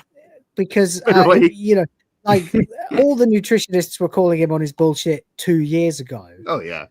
But this now is absurd. He looks like Don Lemon's dad, you know? He really a stick. And if he's a stick of rock. Yeah, you know, and then he's supposed to play, what's the dude's name? Maui. Yeah. He's supposed to play hang on. He's supposed when he was actually dude. juiced. Even he was actually juiced, they had him in a fucking Maui suit, right? Yeah, he must have been pounding the Ozempic. They put one of those on him now, he would die. He must have. Did he? He hasn't shot this yet, has he? No, they've already shown scenes of him wearing the costume. So did he shoot it before the weight loss then? He was, and that's why I'm saying I would hope that at this point in time they've done all of it, because he couldn't even fill out the role when he was completely and utterly jacked up. So now that he's a deflated balloon, you know, it's really strange because there's rumors that he's going to show up at War Games, at Survivor Series, and I'm like, what's he going to look like? Yeah, it's not advisable. How's he going to be the final boss? Right, when he looks like he's eaten his final meal months ago. There's something. Oh, mate, the proof in the pudding is in the eating, and we are going to see some shit, no doubt, soon. But the last chicken in the shop, look. Yes, exactly. So, in the meantime, the trailer, despite the fact that it has a fair amount of goodwill, is currently sitting at a 2-to-1 plus ratio of dislikes, 47K to 29K. So, the movie is expected to come out in July next year, just under a decade after the original film. Also, Moana 2, the animated one, came out last year. Jesus fucking Christ, what a confusing mess. Right. Less than 2 years before the live-action adaptation is supposed to be released. Right. The film stars Catherine Lagaya Okay. And Dwayne Johnson as Moana and Maui, the latter reprising his role from the animated original. And here's the teaser poster. Yay. Not much to chew on here. But they've literally remade iconic scenes. We hear bits, blah, blah, blah, blah, blah. Did they mention the ratio? I guess not. But what did they mean? It's a friend of the ocean. I don't get it. That it can get in the sea. In some ways, it says Moana 26 looks like a cartoon. In some ways, more than the original Moana. The visuals are ugly. Dear, dear, the water looks terrible. Yeah. The Rock looks uncanny valley in his muscle suit. I don't think he's in this, is he? Oh, he will be. I don't know if he's in this article or any of the stuff, but wait, there. Yeah. But I'm sure that they have at least a shot of him. And yeah, it's shut up, Rich. Goddamn songs are lame. This is fucked. I don't know what to make of this. I think it will probably do better than they've done recently because there's not much you can fuck up when you're adapting a franchise that was already diverse. Right. You know? Right. Well, no, that part's not going to be the thing that's going to tie it, that's going to stitch it up. But literally, the sequel. Yeah, any passion for it. Yeah. Yeah, I mean, this is a franchise that is still supposedly relevant. And so the idea that you're remaking something that is actively having sequels made.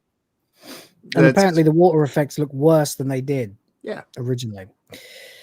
Hello, St. Hugo. Gifting 1 for the princesses, 1 for the Grift Force. Thank you very much, buddy. Appreciate it.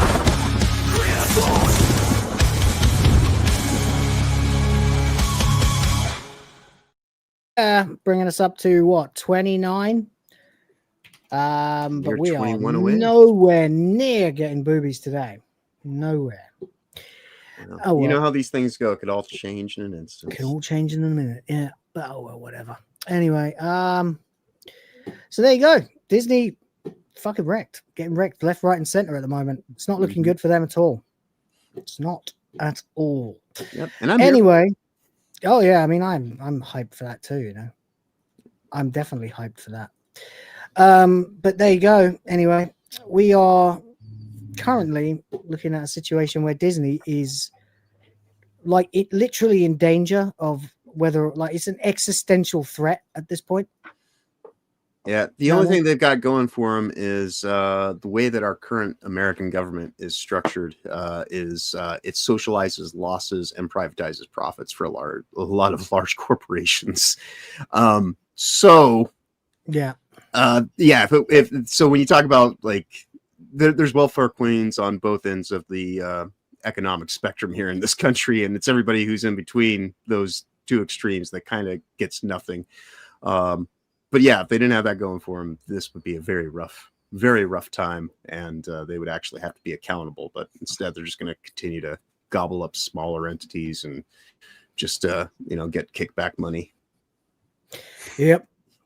By the way, there's Hey or whatever his name is in the live action, as Catzilla points out, for $2. Thank you. Doesn't look as funny as the original. No. Not remotely as funny. It doesn't translate very well. Right.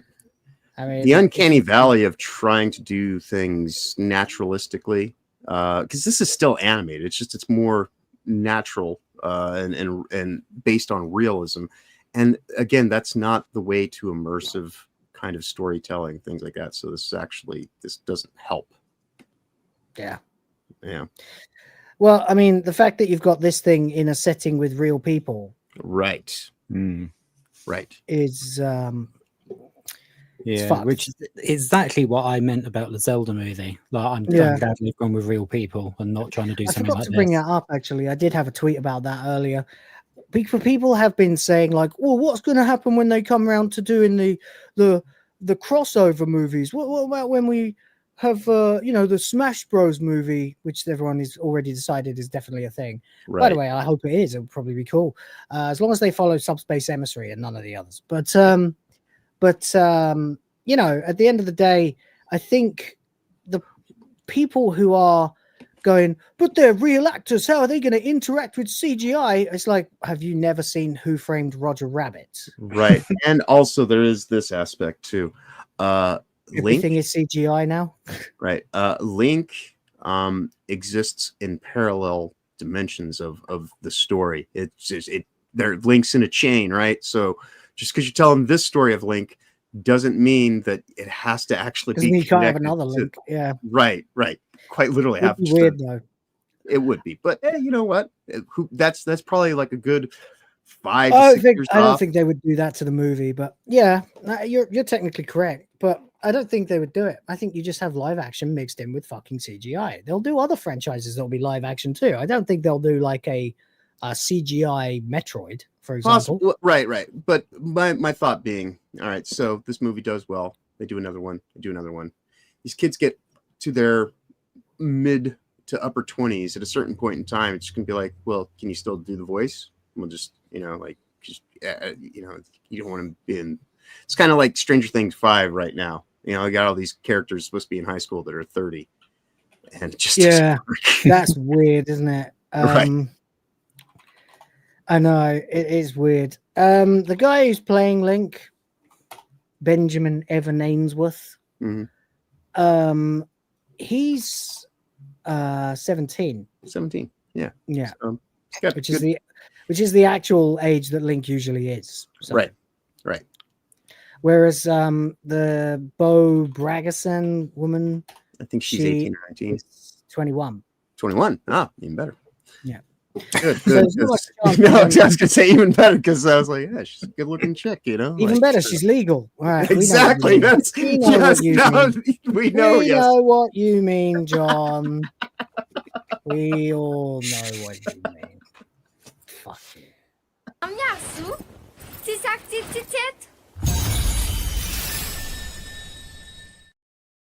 Okay, here we go. Let's talk about Final Fantasy 14. We never get an occasion to talk about Final Fantasy 14. And me and Rhoda are both long-time players of this game. So, there we go. I didn't play 1.0, but I do know what happened. I was watching people streaming it when they did the earth-shattering event. So, what they're talking about here is the fact that, as we all reported, in the wake of Dawn Trail, the latest expansion, which stole focus from the player and put it on this irritatingly girl bossy character called Woke Lamat, although some people call her Woke Lamat, because she's voiced by a trans woman thing, whatever it is. I don't fucking, Nah, demons, like demons. Anyway, they have now kind of lost a lot of their audience. A lot of people, I mean, to be quite honest, I own Dawn Trail and I still haven't started it.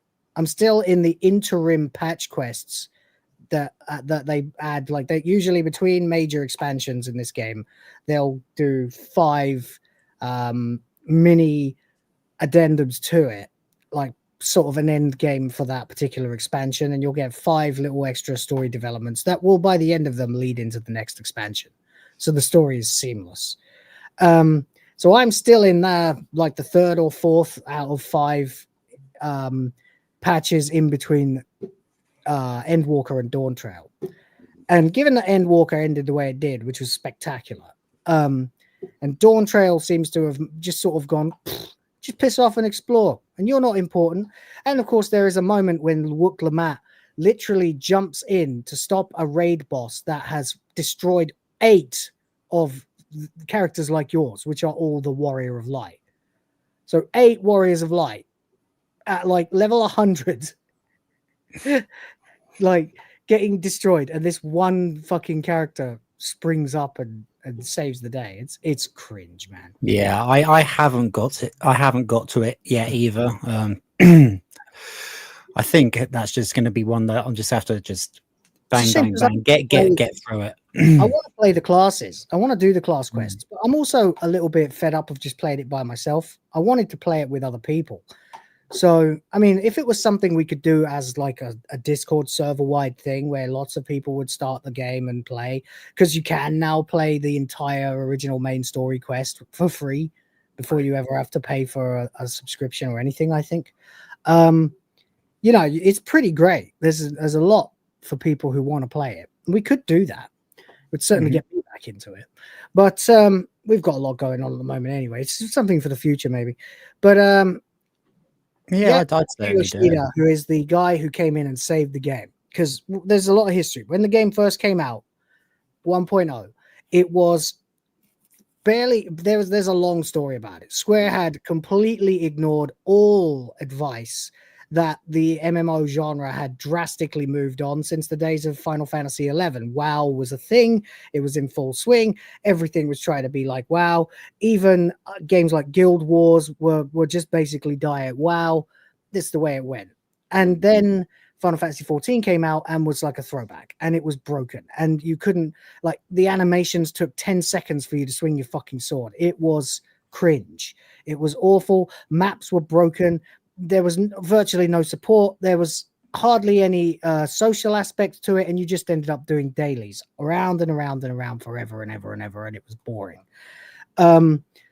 It was so bad, no one wanted to play it. So they brought in Yoshida, and he decided the only thing that really would help to save this game was a total shutdown of the entire game for something like 6 months, while they quietly patched stuff in before then, finally leading to incorporating into the storyline of the game a cataclysmic world-changing event. So they had the lesser moon, Dalamud, grow bigger and redder and bigger and redder until it was basically about to crash into the world. And then they shut down the servers and played a cutscene where it explodes, releases Bahamut.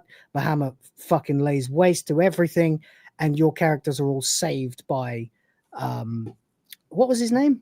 Can't think of it. The wizard guy, the head of the fucking order anyway. And he sacrifices his life, and then 5 years later, all of you come back. And the game carried on in a realm reborn, which is the 2.0 and the start of Final Fantasy XIV as we know it today. A massive success, accumulating huge player counts, actually more than WoW. Has a very nice community. A lot of freaks in there, but people don't really talk about it. It's quite nice like that. And it's a really good game. The story is fantastic. It's one of the best Final Fantasy. It's better than 13. It's better than 15. It's better than 16.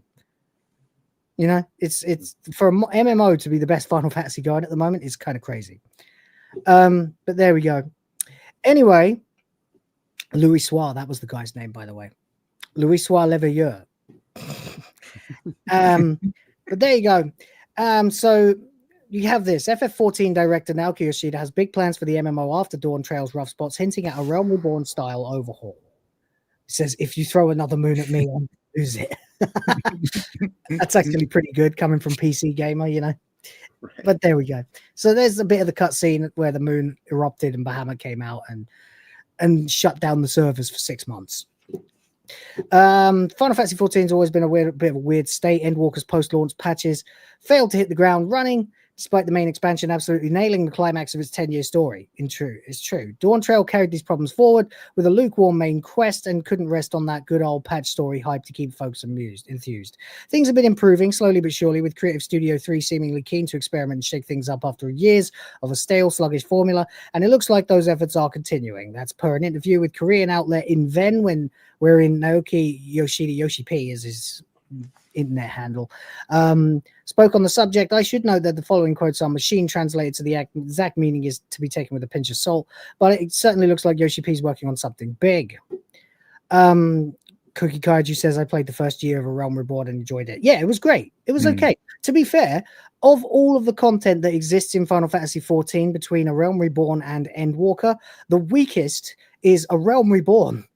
Yeah. Every expansion is better than the last. Well, maybe depends on whether you like Stormblood or not. It's kind of it distances itself from the otherworldly factors of the plot, and then in Shadowbringers and Endwalker, it plunges headlong into the origin of the world, the fracturing of the 13 different worlds from the original, and you're on one of them, and the fact that there are parallel worlds that can invade each other, and each one is tied to a major element. And you end up in the world where darkness is the good thing. Interesting. instead of light. Speaking of Yeah. weaknesses, I'm certainly the weakest in the knowledge of Final Fantasy stuff. I'm gonna go use the restroom. I'll be right back. Yeah, and it's okay. you guys. Yep. So anyway, FF14 is now moving forward into its next decade. So no, we're not going to be getting a new Final Fantasy MMO anytime soon. That would be foolish. This is a massive hit, and they can probably grift off it for another 15 years if they had to. Says there's a fan festival planned, and we have some pretty big announcements lined up. With the determination to embark on a second iteration, we're rethinking everything from scratch to evolve the game with new goals. It could be time for it to get a kick up the arse, mechanically speaking, and graphically as well. So, you know, I mean, WoW did it twice. I think WoW's had like a full upgrade to its graphics. Could be good. For context, Final Fantasy XIV has a failed initial release in 2010, so dramatic that Yoshi P was brought in to overhaul the entire game from scratch. It was a major effort, one that saw it turn from an awkward, poorly optimized game to a standard but solid MMO, one that slowly drawn in a deeply affectionate fan base. Also, they made a reboot to a Realm Reborn diegetic, dropping a moon on everybody. It was pretty cool. Yoshi P invoking this sort of language then actually means something. In op-eds I've written about this game, I've noted Final Fantasy XIV's problem is the history repeating itself, nowhere near as dramatically as it did in the 1.0 days, mind, but still 1.0 operated on outdated assumptions about what MMO players wanted, and present-day Final Fantasy XIV has been doing the same. A little bit. It hasn't really evolved, and now it's getting a little bit creaky, you know? It is like I love the controls. I think they did a masterful job of making it so you can map like 40 abilities to a control pad. Yeah. But it is a little bit long in the tooth now, and there probably are ways you could streamline it. Of course, there'll always be people who then end up complaining about that, you know? But, oh well. Yoshi P appears to recognize this, says in the past, MMOs were built around repetitive tasks known as grinding and time-consuming gameplay. However, things have changed since World of Warcraft and Final Fantasy XIV as well. He then goes on to mention the Allagan Tomestone system, which typically lets players grab 450 tomestones a week for gear as the weekly incentive to keep logging in. It's your end game meta quest item level increasing gear that you get, basically. To put it bluntly, even 450 Allagan tomestones might not be as particularly meaningful to those who don't care about item level.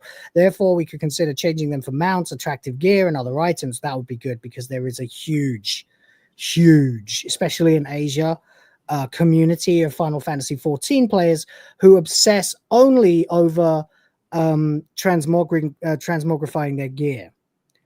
So you can wear whatever, change what it looks like. So yeah, you can basically be equipped with anything and make it look like your favorite gear. But these people, what they do, and this is where I think there's an awful lot of leftist creepos playing Final Fantasy XIV, is you'll see people who are geared up to the max item level and appear to be running around in school uniforms. Or in bikinis. as characters that look like 15-year-olds. Uh-huh. There's always there, isn't there? But there you go. Anyway, says, I believe these things which have been taken for granted for now can be taken to a higher level in online game services and entertainment. That's why I'm currently considering this direction. That's interesting. It sounds like it could be 14 shifting over to what other MMOs do, broadening the pool of rewards and making every patch release feature something for everybody. Right now, if you don't care about gear in Final Fantasy XIV, you've not really got much reason to play it or do your dailies. Contrast this with WoW's trading post system. Do almost anything in that game and you'll get access to monthly cosmetic rewards. It's true. If my soothsaying is right, I'm on board. Final Fantasy XIV seems like a solid, well-built stick without a proper carrot. Fun, engaging fights with no real reason to keep doing them. Variant dungeons you put away once you've explored them. Leveling dungeons that vanish into the ether once you've got your jobs to level 100. Exploration zones that go underused if they aren't part of a relic weapon grind this cycle. It doesn't use the whole cow. It's true. They could be doing a lot more. There are reasons you could go back to, like Lenosha or Thanalan, or the Shroud and go to these like low-level areas and get new quests for higher levels. They used to do that, but they don't so much anymore. And yeah, once you've got your jobs to level 100, there really isn't a lot to do in the game. I haven't. What I want them to get rid of is this stupid way that you have to unlock flying again every time you get into a new expansion. Oh, but then that would stop you exploring the actual zones, though. Unless every environment is a flying based place, like the sky, like they did with Heavenswood. Because the problem with that, and I agree with you, it's a chore finding the wind things that you have to find, and then you collect all of them, and then also you get some from doing quests, and when you get all of them, you can fly in that area.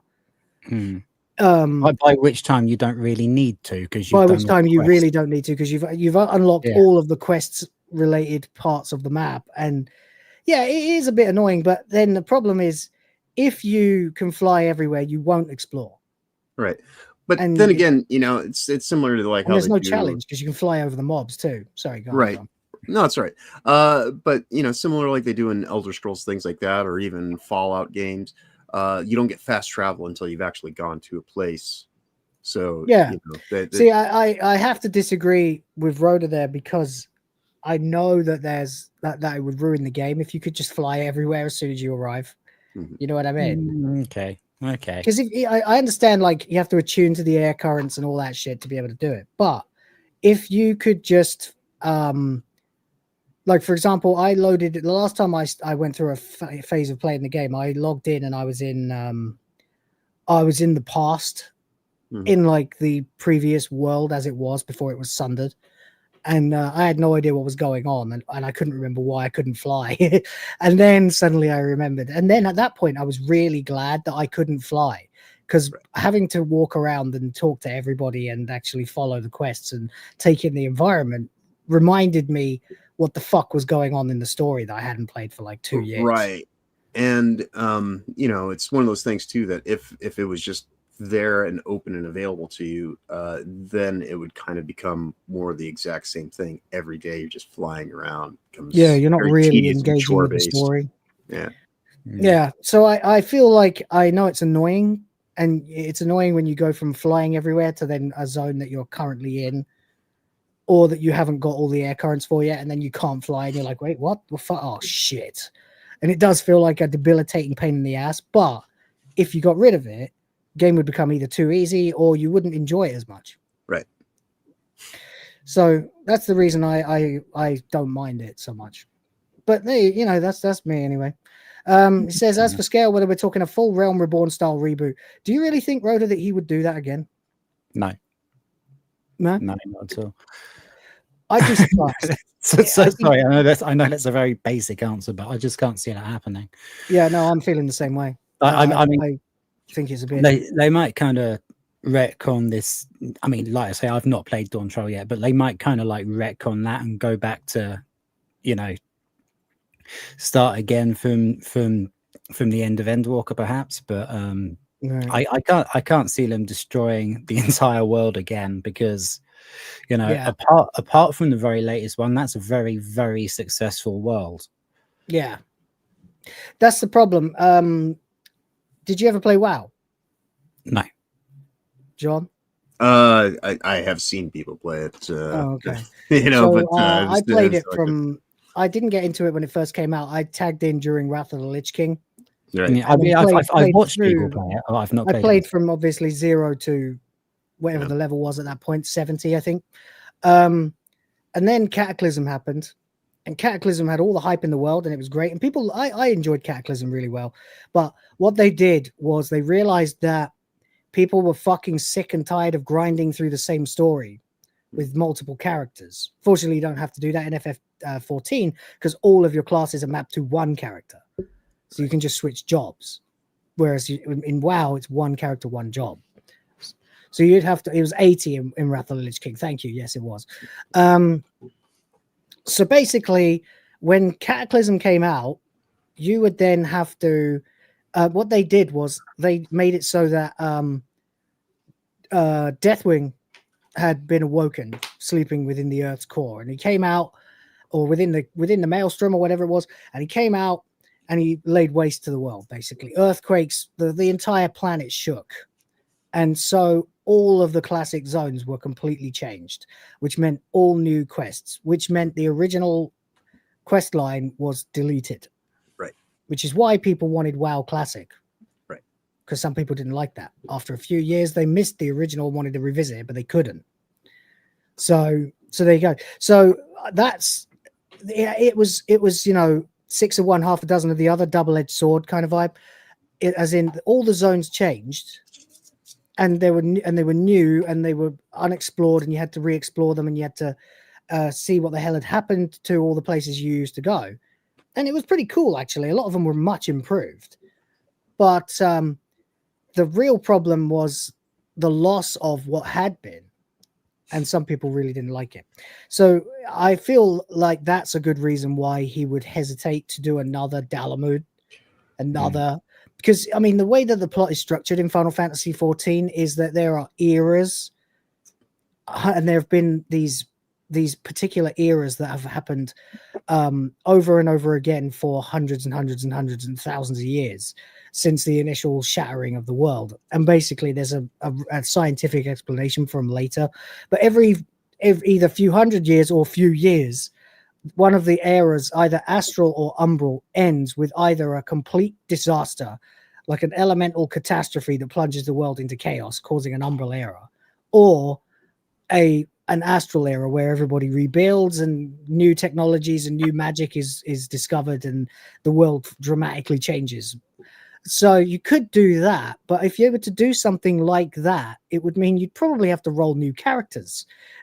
You know, it's really, I don't know how you could do it at this point with all the lore and still have the expansions and still have the classic story. You'd have to have like instances of zones, you know, right? Where one where the zone is as it is and one where it's been completely changed so that people would still be able to play it. It would be impossible. Yeah, you'd almost have to bifabricate your server network to where you either have legacy stuff or this whole new thing. Right. And don't get me wrong, they've done parallel universes and time travel already in this story. So it is entirely possible that they could just have a future and past version of the same zones. But it would be weird. Right. You know? So I agree with you. It would probably be far too much of an undertaking to do something of that level ever again. Well, I think at that point in time, you'd just be talking about making yet another MMO. You might as well make a new game at that point. Yeah, exactly. So there we go. I think it's interesting that he's talking about this kind of stuff, but I also don't think he would do it because it would felt what he's built already. Further, but what I do take away from this that is good news is that they are thinking shit fucked up on that last one, and people are pissed, and we need to come up with something to give them more to do. Because a lot of people do. They just grind. They log in. The servers overload on the day of release. For about 3 weeks, you can't get into the fucking game for like 20 minutes sometimes. Then you get in and you play for a while. You go to bed. Same thing next day until most people have finished the main story quest. Then half of them fuck off. The other half do all the raids and stuff, and then they all fuck off, and it's a ghost town again until That would also be the other reason too why I. You know, even just from a very, I guess, a layman's perspective on this, I wouldn't expect them to completely restart again at this point in time, because it's hard enough to get a stable game space, especially in an MMO setting to begin with. Very few games have been able to go from a botched release or just a low play count to actually build it into something that people have done something with. I can only really think of this, No Man's Sky and Fallout 76 as in terms of games that have actually had enough kind of good faith to give them time to fix it in progress. And if you went and undercut that again at this point in time, then you'd basically be telling people that no matter what you do, it's always going to just end up getting pulled. You're going to get a rug pull. And so what's the point of even being invested in it? I do think the player base is too invested, right? Like, we know that world inside out. They just couldn't. I really think it would be a bad idea to do that again. Yeah, I've got to say what I used to have to do when Endwalker first came out and you could never get on for hours. What I used to do was, like, on my break at work, I'd use my phone and log in by remote play. So, like, when I got home from work, I'd be there ready. That's the kind of shit you had to do. Yeah. Fucking But it crazy. didn't happen with Dawn Trail. It only happened with Endwalker. Yeah, I think a lot of people thought there was going to be, because it was hyped to fuck Endwalker, it was going to be, you know, a situation where, oh, there's a whole new place to explore. There's like, you know, not related to the previous plot, a whole new direction. It's going to be fucking amazing. I don't know. It is, you know, what it is, I suppose. Anyway, there you go. I'm kind of you know, optimistic about it. I'd like a reason to go back and play it. That much is true. But there we go. Anyway, how are we doing? Did we get any supers that I missed? No. Okay. Wow. I'm seeing today. All right then. Let's have a look now. Okay, this one. Let's just talk about it for like 5 minutes because it doesn't matter. Rachel Zegler unfollowed Gal Gadot on Instagram. I just feel like, why are we reporting this? Like, Right. I was going to do a joke like this is the biggest news in the world. It's fucking not. But the fact that they're reporting on it is curious. Everyone's reporting on it like it fucking matters. Right. Like, I how mean, did it's anyone even Instagram. find out? Right. Instagram is, I guess, relevant to women. I don't care. But yeah, it's I have an Instagram, and I have a Will of the Fans Instagram that I've uploaded to precisely 3 times. right. I just don't care about Instagram, you know. It appears the tension between Rachel Zegler and Gal Gadot. I mean, I just feel like the tension should have been dispelled by now. Like, why are these two people even in the same conversation? The movie came out, Yeah. it bombed. Why are they even related to each other anymore? So I'm done They with. obviously you didn't know? like each other. No one cares. Like they were completely, like, literally they were on opposite sides of a war. Right. Like that, and even the war is over. So, you know, like, what are we talking about here? Like, what's worse than shouting "Free Palestine" when you're working with a woman from Israel? Apparently, unfollowing her on Instagram makes the news. What in the goddamn? You know, All right. this is the same level of let's float a balloon as Hunter Schafer's going to be Zelda. This is like, how can we keep Rachel in the zeitgeist this week? Because she had her stupid little fucking, you know, whatever at the Glamour, you know, women's thing, I think a week or 2 ago. And she's gone back to complete and utter fucking irrelevance. No one cares. No one gives any shits whatsoever. And so this is just kind of like, oh, well, you know, can I maybe get some heat off of trying to stoke the fire of, I still, you know, I find Gal Gadot reprehensible and blah, blah, blah. No one cares. Exactly. It is weird, isn't it? I don't get Yeah. it. But hey, it is what it is, I suppose. Yeah. Anyway, I don't know why this is even like a thing that people would want to talk about. It's so fucking banal to me. In case you I still don't have get some Rotten Tomatoes to throw at Rachel Zegler, I suppose. it. Yeah, maybe. Yeah. But Maybe. even that's like, yeah. Oh, there you go. Yeah. Anyway, that'll do for this fucking non-story. I just wanted to laugh about Right. it, really. Like, Right. the only thing I'm really interested in here, right, is I really want to know how it was discovered that she had. Okay, like here we go. Now we arrive at the Probably news announced break, it. one that fans didn't miss. Given the political, who found it? A direct check today follows that Zegler no longer follows Gadot's Instagram account. Who did this? Who's the loser that has time to check what celebrities are following each other? Like, what in the fucking world is this? What? This is not a story. No. Oh, well, whatever. Who cares? It's not important in the slightest. What is important, and this is the most important thing, is, of course, the Game Awards. Indeed. And I know the Game Awards is also not important, but it's more important than fucking who's following each other on Instagram. So, and it is important this year because Expedition 33 has been nominated for Game of the Year, something I didn't think would happen.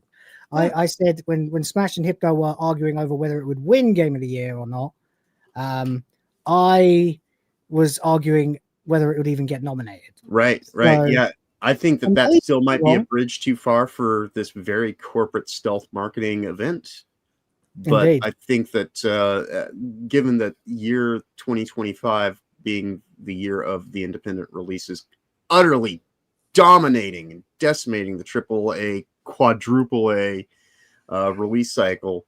Yeah, if they hadn't at least done this, then for all the good press they got last week of felting Alyssa and completely ignoring her whole little bullshit, and on top of that saying, oh, not only that, but we're going to invite the guy that you're pointlessly trying to sue to the event that you want to go to, and for him it's just literally in his backyard, so he can just show up and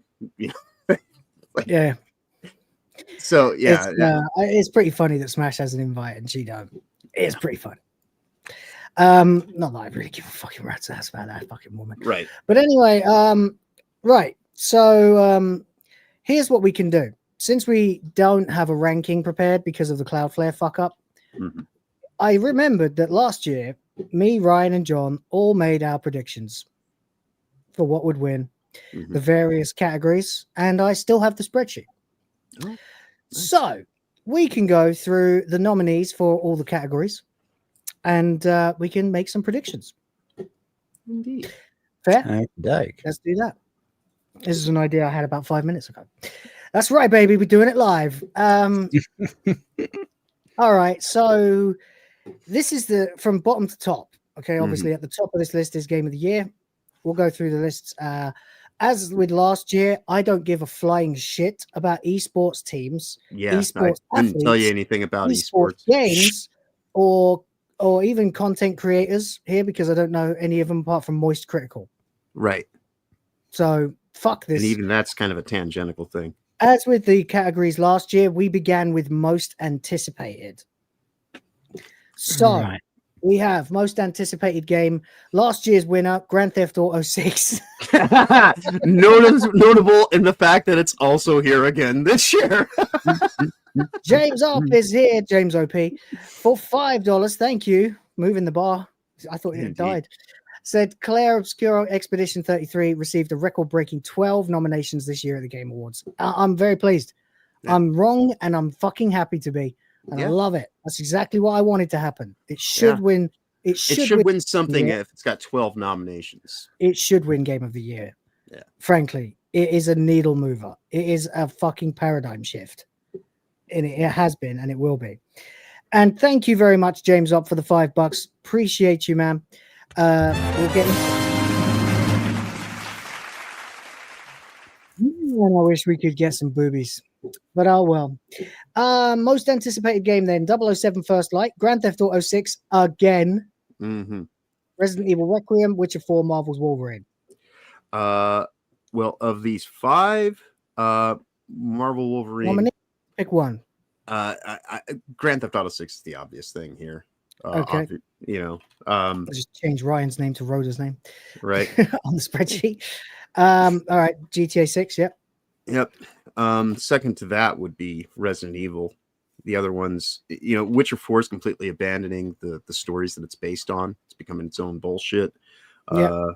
Marvel's Wolverine is completely infiltrated with SBI shit that nobody's going to trust. Well, I'm not sure about that because they kicked out the director. Well, they did, but and so I mean, they could completely do an utter retooling and everything like that. But still, yeah, I'm just saying. Oh yeah, it could turn it all around, possibly.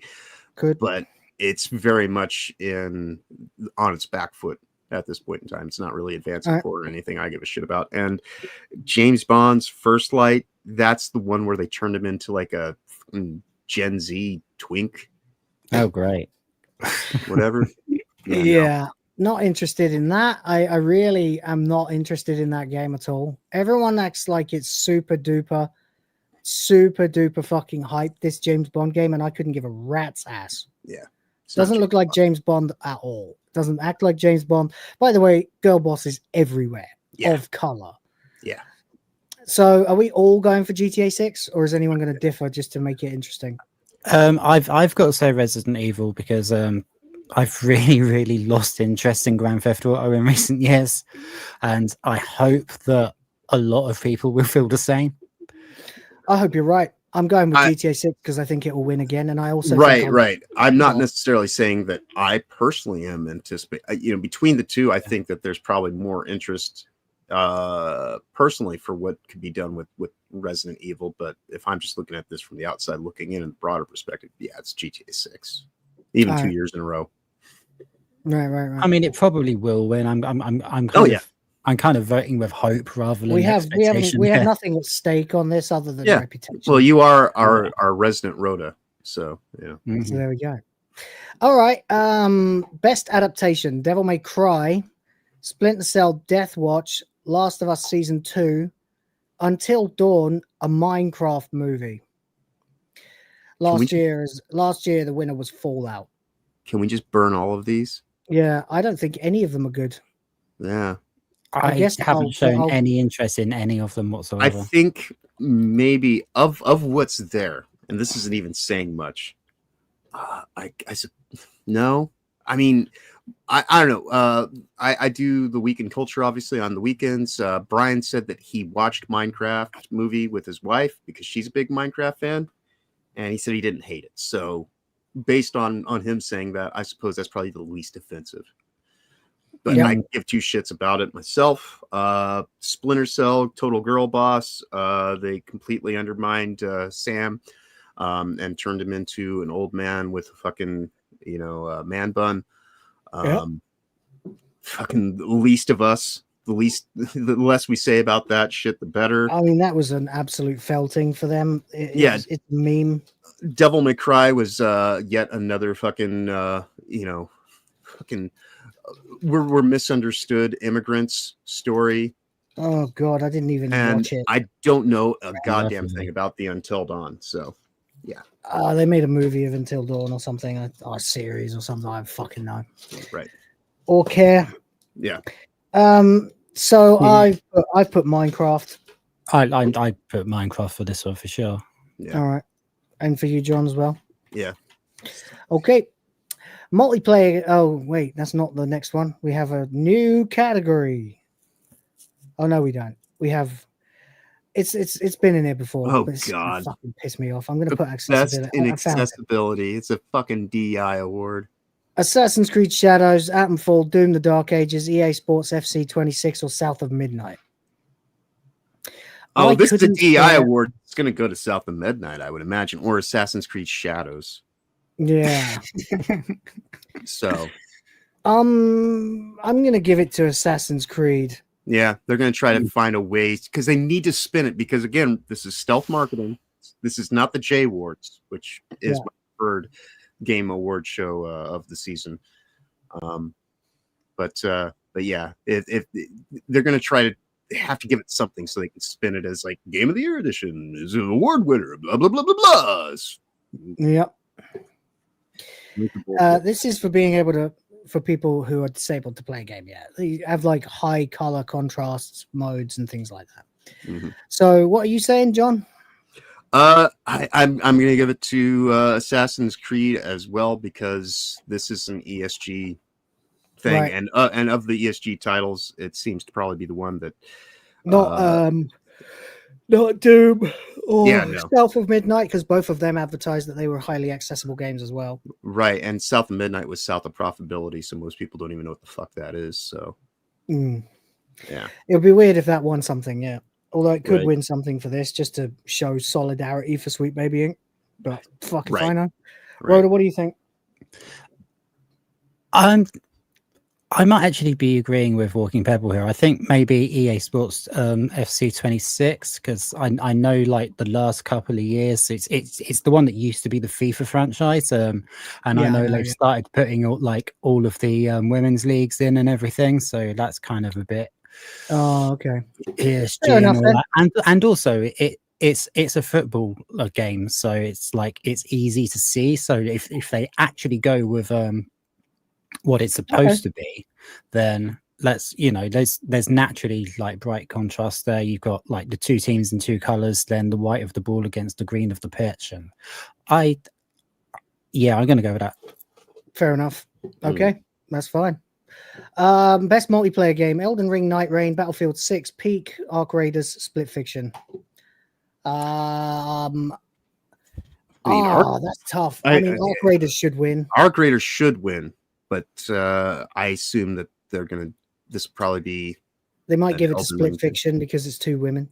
Could very well do that. And and that actually ended up being something that was driven by an actual story that They could give it to Elden Ring Night Rain, even though that's not actually a game. It's just DLC, right? Yeah. And Battlefield 6 basically just came out, right? They could give it to Battlefield 6. Because I This is literally a was tough making one. a thumbnail for Battlefield 6 this morning, right before the show. So, Out of nothing but skepticism, I'm going to give it to Split Fiction just to be a dick. all right. I will go with Arc Raiders just simply because it is something that came out of nowhere and is eating a lot of Yeah, people's fair enough. lunch. I think Arc Raiders should win, definitely. I'm just trying to be a dick Right. and be Yeah. skeptical. No, it's good. It's good for us to mix it up a little bit. What are your Yeah, thoughts, I've Rhoda? seen a lot of people playing Arc Raiders on streams. I think I'm going to go with that as well. All right, cool. Next is sports and or racing. Last year it was just sports. Mario Kart World, EA Sports FC 26, F1 25, Sonic Racing Cross Worlds. Oh, head to head, Right. or rematch. I'm not sure what rematch even is. The other ones I know neither am I. tangentially. This is between Last Sonic and year's Mario. winner was NBA. No, it wasn't. It was FC 25. Right. I'll give it to Mario Kart World because I think they really will just do that. Just to be Oh a yeah, dick. yeah. I think that they will give it to Mario, but because I know in I would terms want of the Sonic quality to of it, win. I'm going to go with Sonic just to kind of keep it, I'm going to our stick answers a my little neck bit out more for my diverse. hedgehog as well. And You're going with Sonic? Okay. Mhm. Yeah. Cool. All right, good. Lots of ways for us to lose and win. Next up is best sim/strategy game. We got The Alters, Final Fantasy Tactics, The Evil East Chronicles, Civilization 7, Jurassic World Evolution 3, Tempest Rising, 2 Point Museum. I'm giving it to FF Tactics. Yeah, sure. Because the only other one that I guess Jurassic World Evolution 3 I know of. Civ 7, yeah, it exists. The other ones, though, I can't say that I really know too much about. So The thing with Tactics is people have been asking for it for years and years and years. Like it was always like considered like a straight up classic, and it's not been available for the best part of 20 years. So I'd be I would like it to win, and B, I really, aside from my other picks, I actually think it probably will win. Right. I don't know anything about The Alters, but Jay Viper says it's really good. Oh, good to know. I know a lot of people have soured on Civilization in recent years, myself included, because of some of their silly fuckery, diversity measures and things like that made it in. So yeah, I cannot, in good conscience, say that that I want. So yeah, I will stick with Final Fantasy as well. Fair enough. Yeah. Cool. All right. What about you, Rhoda? FF? Yeah, definitely, because it's like I said, it was like very, very anticipated. Like people have been asking for the remake for like, and then they got annoyed because they said they were years. changing it. Yeah, but these awards people like that kind of shit. So Fair enough. Yeah. Okay. What have we got next? Family game. Last year winner was Astrobot, obviously. This year we got Mario Kart World, Donkey Kong Bonanza, Lego Voyagers, Sonic Racing, Lego Party, Split Fiction. Well, considering that Split Fiction was actually made by a dad for his daughters, Yeah, but family game just means I know, but I just game for kids. Right. But Mario Kart is in many ways the be all end all of a lot of family get-togethers. I certainly have trophies, not trophies, tournaments at Christmas with my wife's family. I let them all play each other at Mario Kart and then pay a cash prize to the winner. Right. Although this year I think we're just going to have a quiet one because we're sick of traveling and we've got 2 kids now. So if anyone wants to see us, they'll have to come here. Indeed. I think Mario Kart World will win, but I'm going to give it to Donkey Kong. Yeah, because I want to be different. Right. Yeah, I reckon Mario Kart will win because it's kind of it's Mario Kart. It'll get there on the name alone. Yeah. That's kind of where I'm at. And considering that I split on the last one between Sonic and Mario, I'll go with Mario this time. Okay. Fair enough. Best fighting game: Fatal Fury City of the Wolves, Capcom Fighting Collection 2, 2XKO, Mortal Kombat Legacy Collection, Virtua Fighter 5 Revo World Stage. Oh. I've not played any of these. Mortal Kombat Legacy Collection is bug-ridden, to my understanding. I think Capcom, maybe Capcom. Yeah. Capcom Fighting 2. Yeah.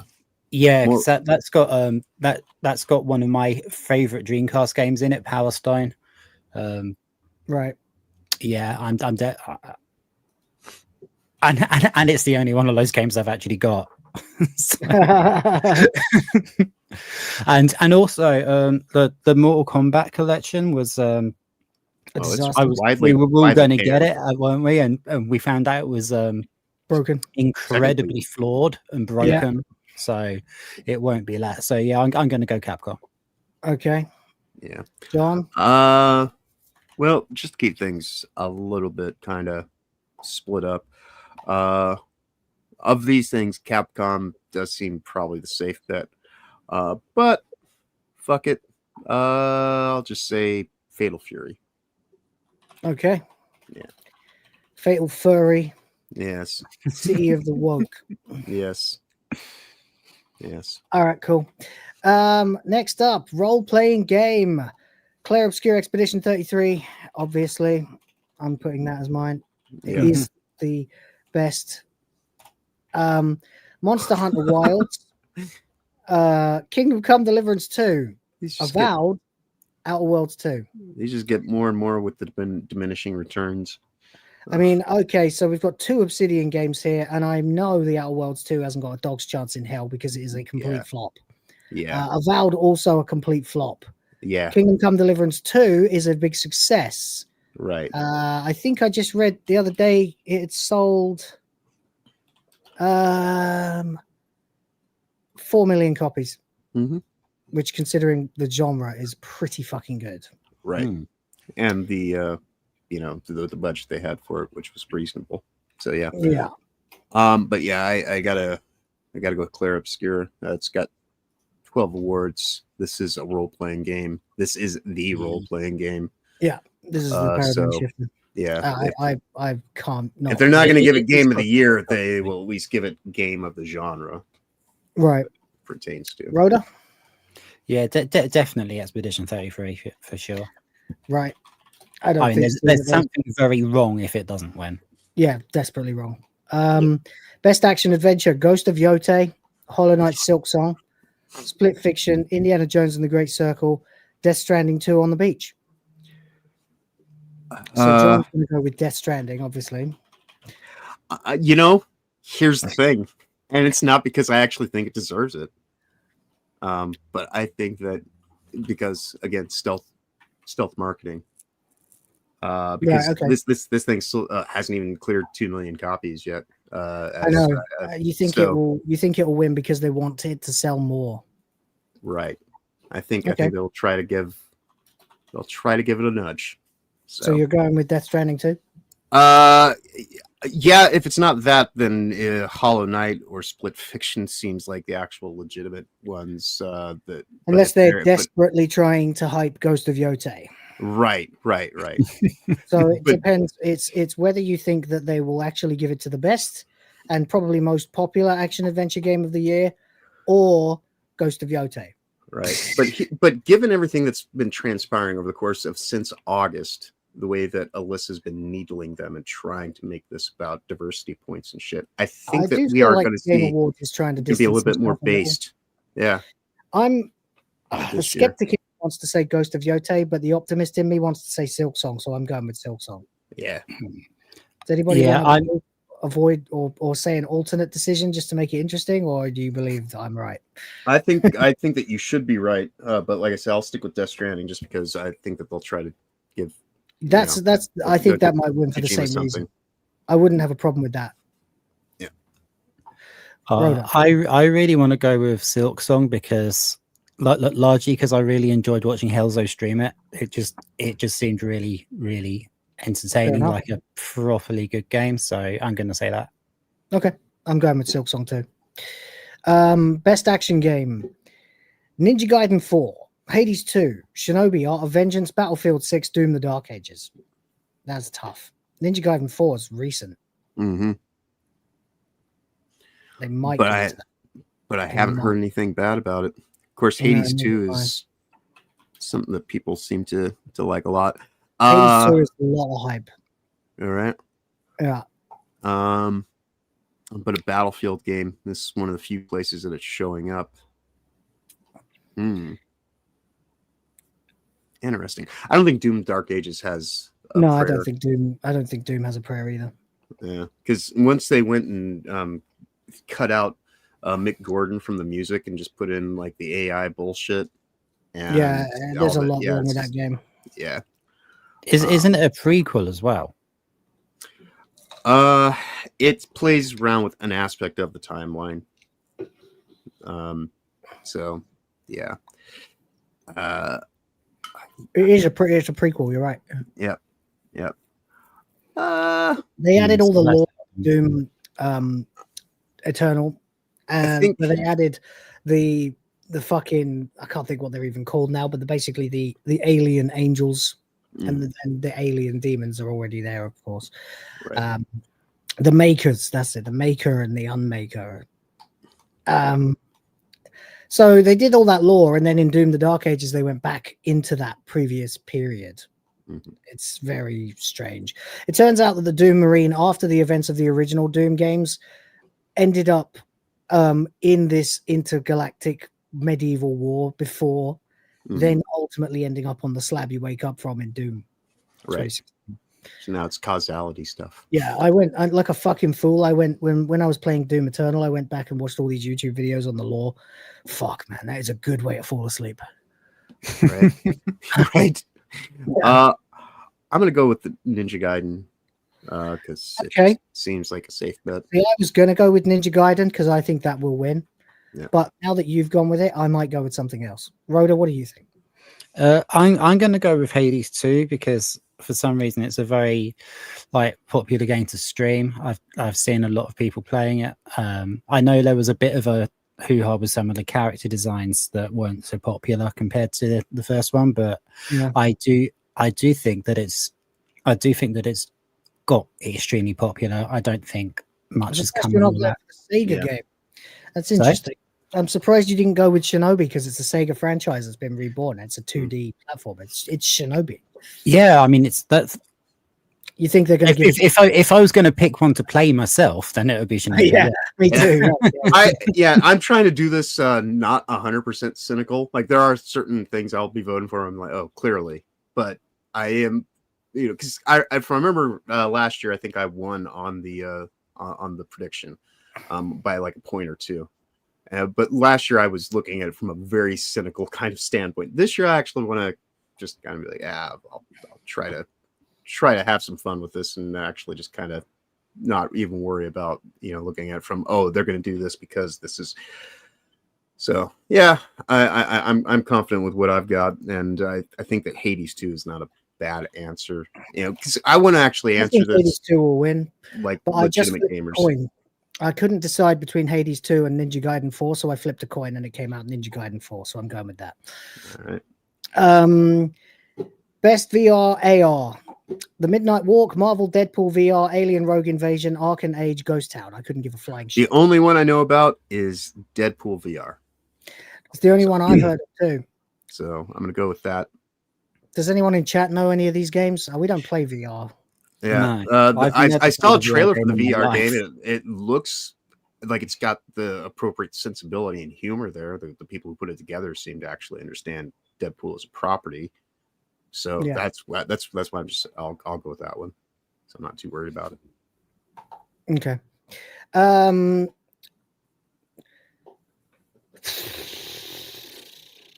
You're going with Deadpool. Okay. I guess I'll go with Deadpool just because he's a fun character. Yeah. Okay, I would have gone with Deadpool, but instead, then I'll take Alien.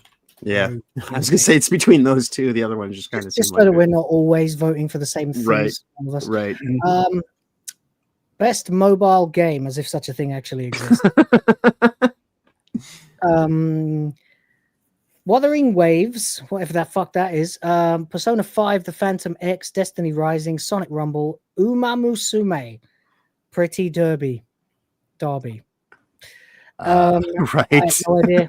I don't know what any of these are. I've never even heard of any of them. Umamusume. I'll go with Persona 5 because it's the only one I have a slight indication of what it's attached I'm going to. with Persona 5 too because it's the only one I know about. Yeah. Yeah. Okay, I was going to say that, but to mix it up, I'll go with me Hedgehog again. Yeah, Sonic Rumble. Okay. The last time I played a mobile game, the Jetpack Joyride was a thing. Really? Yeah. That must be 10 years ago because I was living with my ex. Oh, who right. wasn't my ex at the time, if that makes sense. Well, it would be weird if you were living with your ex. Yeah. You'd have to have run into some hard times there. But whatever. So you're going with Sonic Rumble. Okay, cool. Yeah. I didn't even know it was a game. Cool. Anyway, I know I mock mobile games, but when my daughter was being born this year, my second daughter, I spent a lot of time playing mobile games just because they were all that was available to me, and I was bored as fuck sitting in a hospital most of the time outside a fucking pharmacy waiting to be paying through the nose for something she didn't even probably need. Right. But there you go. When I'm left to phone based gaming, I just play Sudoku or Solitaire. Best debut indie game, I'm going Expedition 33. I don't care. It might not win this one because you've also got Blueprints, which was very, very, very popular with DSP. Megabunk, I hear a lot of people talk about as well, and Okay. I've heard some smattering of Dispatch. I'm just going with Expedition 33 because it's my favorite game of the year. But yeah, My favorite game of the Expedition, decade. this is another one of those where if they don't give it Game of the Year, I think they will try to show it some love if it doesn't get full on Game of the Year. I think they'll try. I think it might win multiple awards. And clean up. I actually do.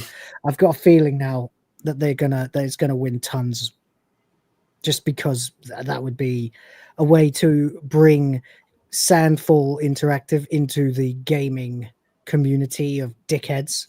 Right. Whereas they're indie fans right now, and they might try to the seduction phase. Exactly. Try to get them. Hey, maybe have you ever considered? Yeah. Have you ever considered signing with Microsoft? Right. Have you ever considered having a coffee with your marketing team and terrifying them? Yes, exactly. Right. But Rodus, that's just a conspiracy theory. What are you talking about? That sort of thing doesn't ever actually Go happen. have a coffee with your marketing team and just terrify them. With the possibility of what's going to happen if they don't give you what you want. But hey, that's just a theory. A theory. So 5 for the Grift Force, 5 for the Princesses. Thank you, Rhoda. Let's go, Grift Force! Doing it for the princesses!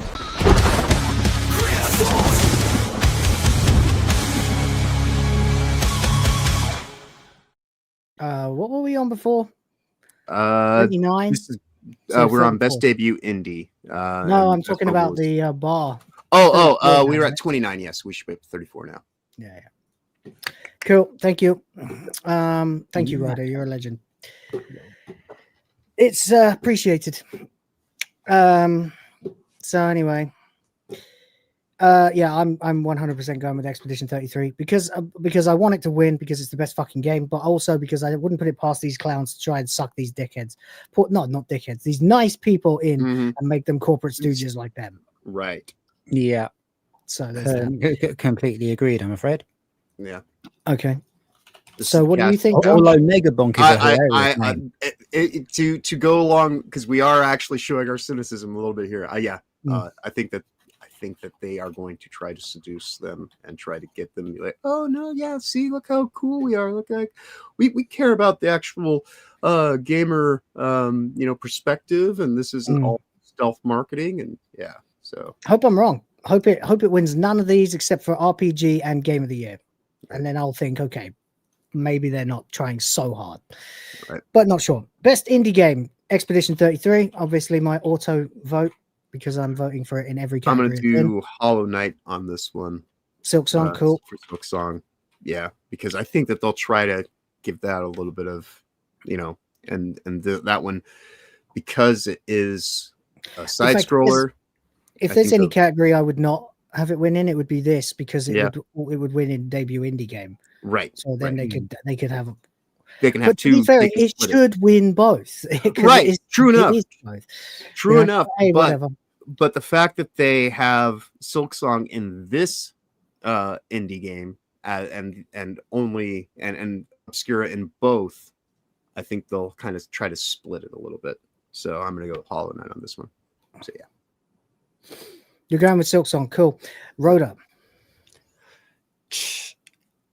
It is between those two. Or Blueprints. Ooh. I think I'm going to go with Silk Song. I think Silk Song will win for exactly why we're saying they're not going to try and give. I mean, it is a very anticipated twice. I'm just being a dick and voting for Expedition 33 for every category it's in. Because as you should. Oh, it should win. I'm saying I don't think it's going to, because of how these award ceremonies work. It should win. I agree. It should. I don't want it to win for the wrong reasons, Oh God! All right. Okay, games for impact. I think South of Profitability. DEI. We have or Lost Records, Bloom and Rage, because that's full of a whole bunch of gay lesbians. Despelote. I don't know. Consume Me and South of Midnight. I'm going to go with South of Midnight. Yeah. All right. Well, there is part of me. It's because South of Midnight is more known. It's a sweet baby game. It is very much so. But the only one of them that I've heard of as well. But because I have heard of Lost Records, Bloom and Rage, which is so fucking bad, so fucking terrible. Was it like a dustbin? It is. Yeah. So it's like the Sisterhood of the Traveling Pants. Jesus but built around a rock band, and they're also gay witches. It's Dustborn.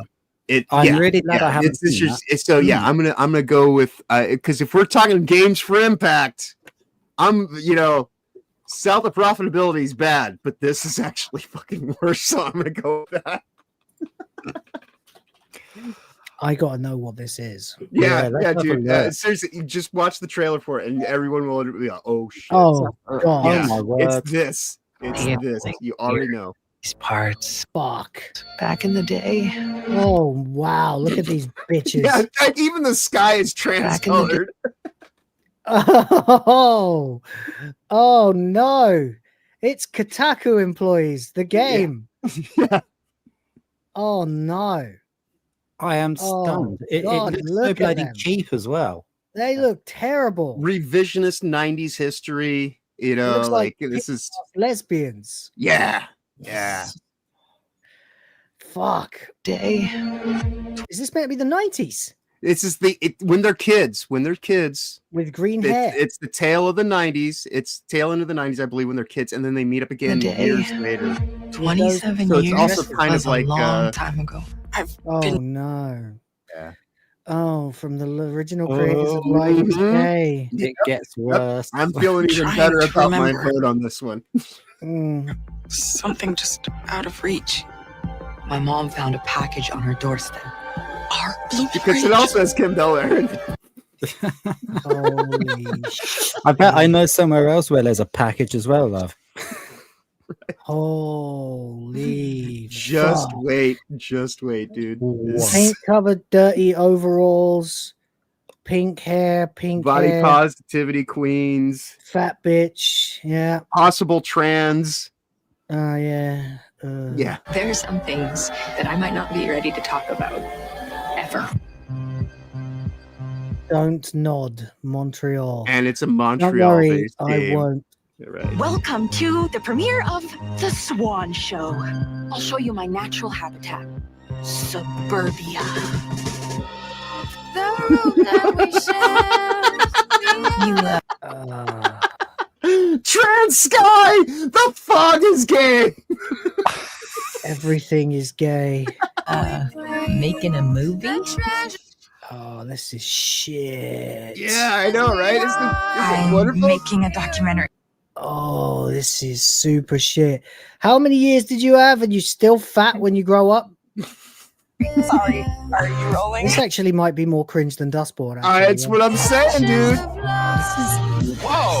Quite possibly the worst thing I've ever seen. Yes, because like I say, revisionist 90s, And we've gay, covered lesbian This is insanity. fucking. Oh yeah. This is made by someone who wasn't a fucking teenager in the 90s. Breathe right? in the cringe. Oh yeah, yeah. This is Why one are of they those on things. pills at raves? What's going on? I mean, if you wanted to have a humiliation stream where it's like you pay me $500 and I'll play Pay this me game. $500 and I will play this game. Right. That is what this game is. Yeah, where's all the mud and indie bands and cheap cider? Oh, Joe, don't you worry. They're there. They're there. It's got a soundtrack that was made in the Pacific Northwest, I assure you. This place is awesome. And they're a band. Mm-hmm. Every cliche they could get in. This is And what is that guitar? It's like a cross between an SG and a Telecaster.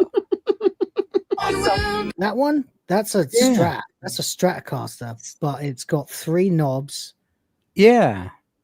I think they're all knobs. Oh yeah. Honest. But it's got a Telecaster head. It's too thin to be a Strat. It's got a Telecaster and top horn. It's a Strat. It's got a Telecaster top horn, definitely. Yeah. I suppose it might be a Mustang with the wrong controls. I don't know. Everything about this is wrong. Yeah. Oh, please let them all die. Like I said, it's a gay haunted sisterhood of the traveling This is pants. not 1995. So with a little bit of fucking Stephen King kind of insanity thrown in. I mean, I suppose the sparklers and the denim dungarees are 90s. Yeah. Oh no, get rid That of it. fucking isn't. Bloom and rage. Turquoise Trans glitter fucking face paint. Purple as well. Shit. This is so winning. This is so Fucking winning. trans flower. Yeah. This is the wokest game I've ever seen. And I've seen date everything. That's exactly what I said just now, Will. This thing is Tape so one. winning. Tape one of Right. Of one, no doubt. This is I mean, it. This is so cringe, it's hard. Yay, video games. Yes, indeed. You're right, I'm man. gonna be totally honest with you. This is sounding really gay. Thank you, Dan. Whoa, buddy, that was fucked. Ugh. All right, I almost want to change my vote to that now. Yeah, I'm going to. I know a winner when I see one. So we covered going this on the Weekend Culture a few months back. That's the reason why I know about this fucking piece of shit. God damn, that is some bad fucking game. What the shit? Okay, here we go. Best performance. Erika Ishii as Atsu will win. Charlie Cox as Gustav should win. Jennifer English as Mael, also a good one to win. Ben Starr as Verso. Fuck. You got 3 Expedition 33s. Right. Half the nominees are from one game. That tells you how caliber of quality. Troy Baker as Indiana Jones. Fuck off. The world's moved on from Troy Baker. Kotatsu Kato as Hinako Shimizu in Silent Hill F. I'm going with...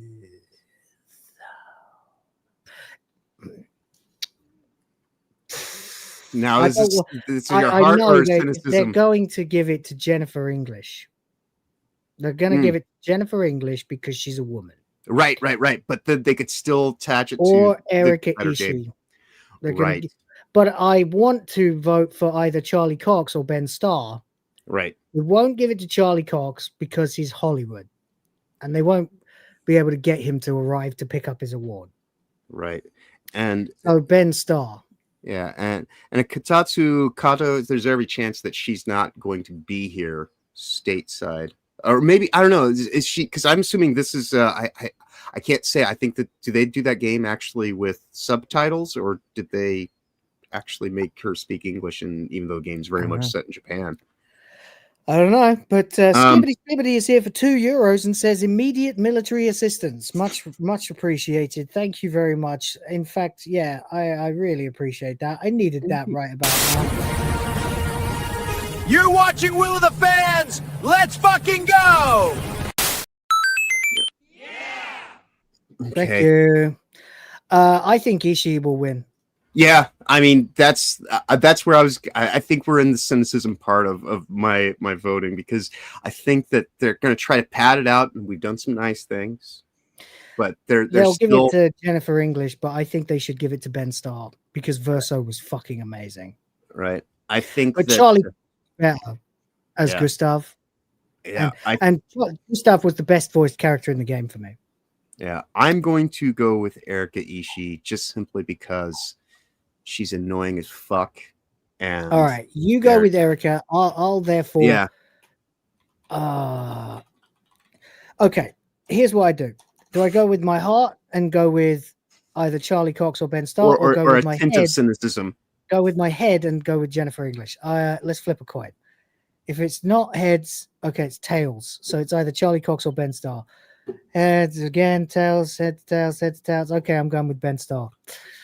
There we go. Right. Yeah. What do you got, Rhoda? What's your reaction on this? I'm also going with Ben Starr because if you're going with him, then I'll go with Jennifer English. I spoke to him in chat for quite a while once. When Final Fantasy 16 was released. One of the Final Fantasy channels I watched was covering it, and like had him in chat as a special guest. And he was a really nice bloke, so that's why I'm going to go with him. All right, Zalosi, if Ishii doesn't win, you owe me $10. Yeah.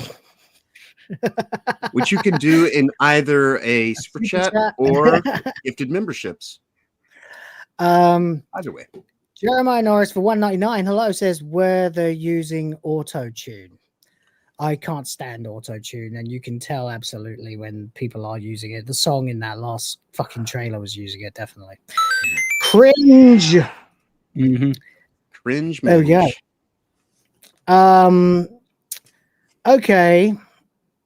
So Zalosi, if Erika Ishii doesn't win, you have to super chat me $10. Okay, fair enough. I'll take that. There's nothing at stake for me apparently. So okay, sure. Okay, I want Charlie Cox or Ben Starr to win. Jennifer English was great too as Mael. Mael was phenomenal, frankly. They all were. But Charlie Cox clinches it for me because he was Gustav, and Gustav was the character you spent the most time with, and also the character that had to encounter all this with you and then die. Yeah. And the performance was so fucking subtle. Right. No, then Ben Starr was glorious too. It's really tough because Mael was great, but I know skeptically out of it, if they went with anyone from Expedition 33, it will be Jennifer English because she's a woman. Right. And this is the weird thing is because like, as I said earlier, I'm trying to be not as cynical this year in my approach towards it because it does seem like they've had a little bit of breathing room, but this is still very much, the collectivist mindset. I agree with you. Either. So that's why I voted for Jennifer English, even though I want Charlie Cox or Ben Starr. Yeah.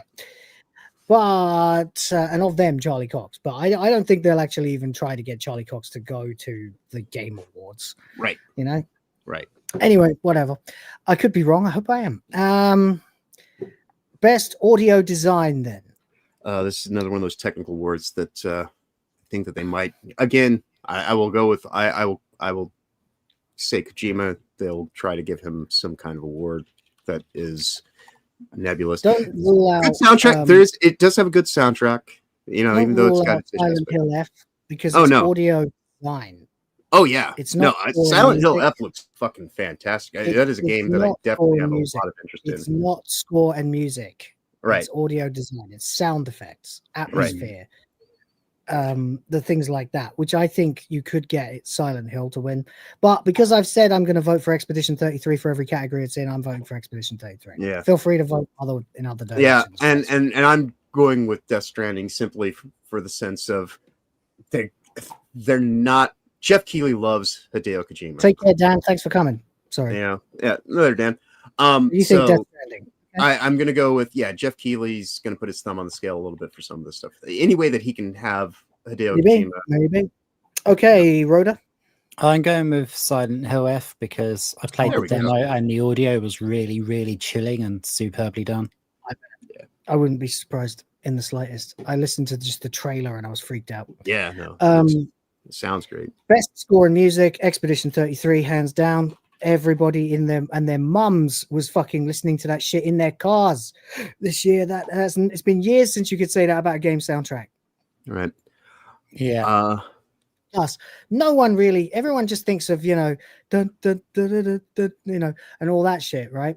They don't think about like the final boss music or some of the others that are crazy fucking electro rock in Expedition 33. Zelosi saying, if Expedition 33 doesn't win music, I'm going to riot. I'm serious about that. Like it is, everyone just thinks ding ding da da ding ding da da ding ding da da, that thing, right? But no, there's some fucking insane battle music in that game. Right. Well, I will again, because one of the few things, many of the things, because they changed their approach to Death Stranding 2 because so many people called the first one a walking simulator. But the one Death thing, Stranding, right? Yep. But the thing that the thing that was solid in the original Death Stranding and is actually fairly solid in the second one, it does have a very rich kind of soundtrack. Excuse me. I'm sorry for yawning. That's right. So yeah, I'll and it'll just keep our votes a little bit different. So Renoir's boss music is top tier. It is, yeah. So is the fucking fight with the paintress. In fact, almost all the battle music is fucking epic. The fight against what's that dickhead, the big fucker that you have to kill to get the Ghost of Yotei having fucking hip hop music. Oh no, hold on. I'm thinking Assassin's Creed. Assassin's Creed had fucking rock music in the girl boss intro. Right. Okay, so where are you at, Rhoda? I think he's on the bathroom. Oh, okay, we'll come back to him. Oh, right, yeah, okay.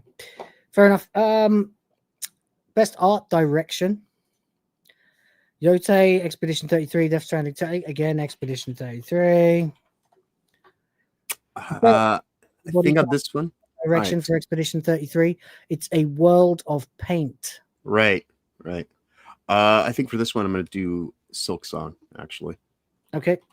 Are you just trying not to vote for Expedition 33 to be different from me?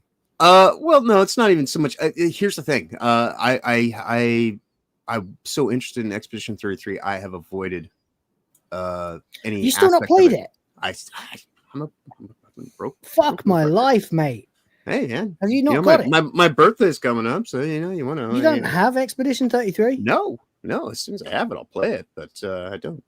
It's not even expensive, is it? It was like half price. Well, if there's anybody out there, who wants to gift me a good game, you can gift him Expedition 33, yeah. For his but Rhoda's back, so now you can ask him his. Okay, score and music, Rhoda. That's definitely Expedition 33 for sure. Right. I mean, shout out to Silk Song, but Expedition 33, and the story of how they found the composer as well. Brilliant. SoundCloud guy. Yeah. What about art direction? I've of course gone with Expedition 33, not only because I'm voting for it for every category it's in, but because it is the most talked about thing about the game before people finished the game was how incredible it looked, how beautiful the environments were. I'm giving it to Silk Song this time because I don't want it to get. I can't assume it's going to get fully shut out. I mean, the whole point of Expedition 33 is art. So, art and death. That's what it's about. So, There we go. That's like the worst description. Next time I find one of those Facebook posts that says describe a great game really badly, I'm just going to put art and death. All right. What do you think for art direction, Rhoda? I'm actually going to go with Silk Song on this one because I really enjoyed the like the stylized nature of it, and it kind of No like one's gave going me for like Yotei. Okay. it gave me Earthworm Jim vibes. It is a bit like that. So is Hollow Knight. Yeah, actually, and I can't Yeah. in good sense on that one even go with Death Stranding because it's too obscure. It's very obtuse. Glare obscure. Yeah. All right, Exactly. best narrative, absolutely Expedition 33. That is the Mhm. best story I've seen in a video game in decades. There is no equal to it on this list. Not even close. Having this not game- played it, I'm gonna have to assume you're correct on this one. Like, because Death Stranding again is Mate, gonna be one the of those game things. gives but- you the game is in your mind, it's in your dreams. right. The revelations of the realities of the situations of the characters and their actual identities to each other and lack of identity and oh man, the existential crisis, not to mention the fact that the way it ends, if you make what you perceive to be the good ending choice, it's not. Right. Well, and here's Death Stranding 2, I haven't had a chance to play it just yet. I've loved the shit out of the first one. I mean, but I got the good it is a ending. very I got the true good ending because I made the hard decision.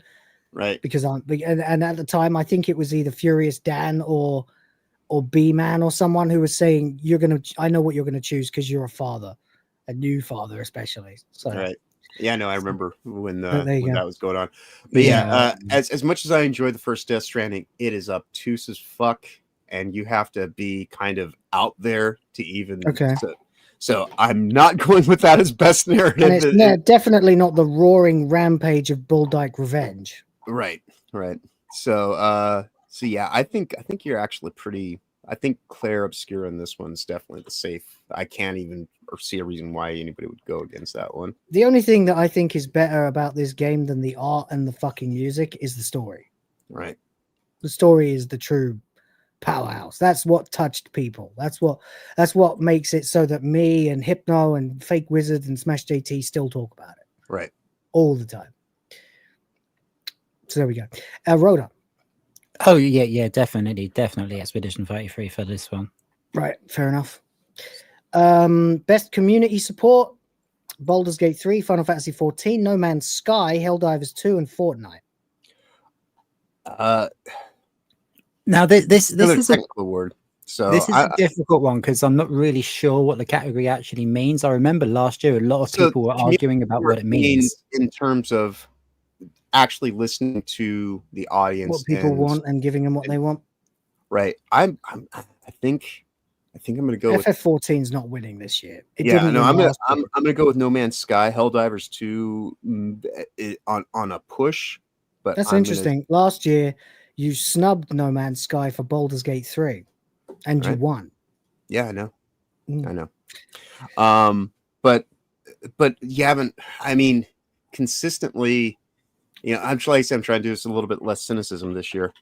I agree with you, by the way. No Man's Sky is legendary for. But its, at this point in time, No Man's community Sky is it's all it's existed through is the fact that it's actually given a shit and consistent. I'm going to go with Helldivers 2 because I don't think they'll give it to Baldur's Gate 3. Yeah, And for I don't some think it's reason, gonna they get 2 seem years to in a row. be allergic to giving it to No Man's Sky. So I'm just going to give it to Helldivers 2 because they're Good. dicks. That's good strategy. Rhoda? I'm going to give it to No Man's Sky because that's the one that I've heard most people talking about. I mean, it should win every year. In like Because a different, game that- different communities to our one as well. Exactly, like a game that came out in all over the 2015. internet. I hear people raving about this game, so I'm going to You're right. A game that went from being $5 to back to 50. I mean, this game went and came out and pissed everybody off, except me. I thought it was all right, but I know it was not what they'd advertised. Right. And they've gone on for 10 years now. Even longer. At this No, point, it came out in 2015, didn't it? Okay, yeah. I just remember the years building up to it because Came out. When did it come out? 2016, August 2016. So 9 years.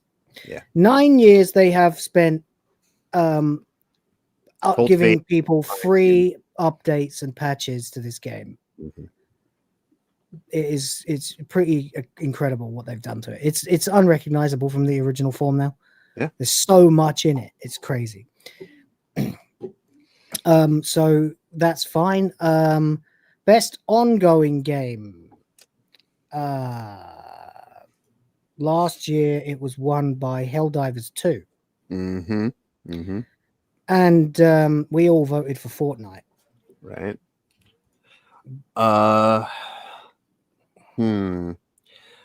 Now, because the last one was No Man's Sky and it's here as well, I can't imagine it's going to get both.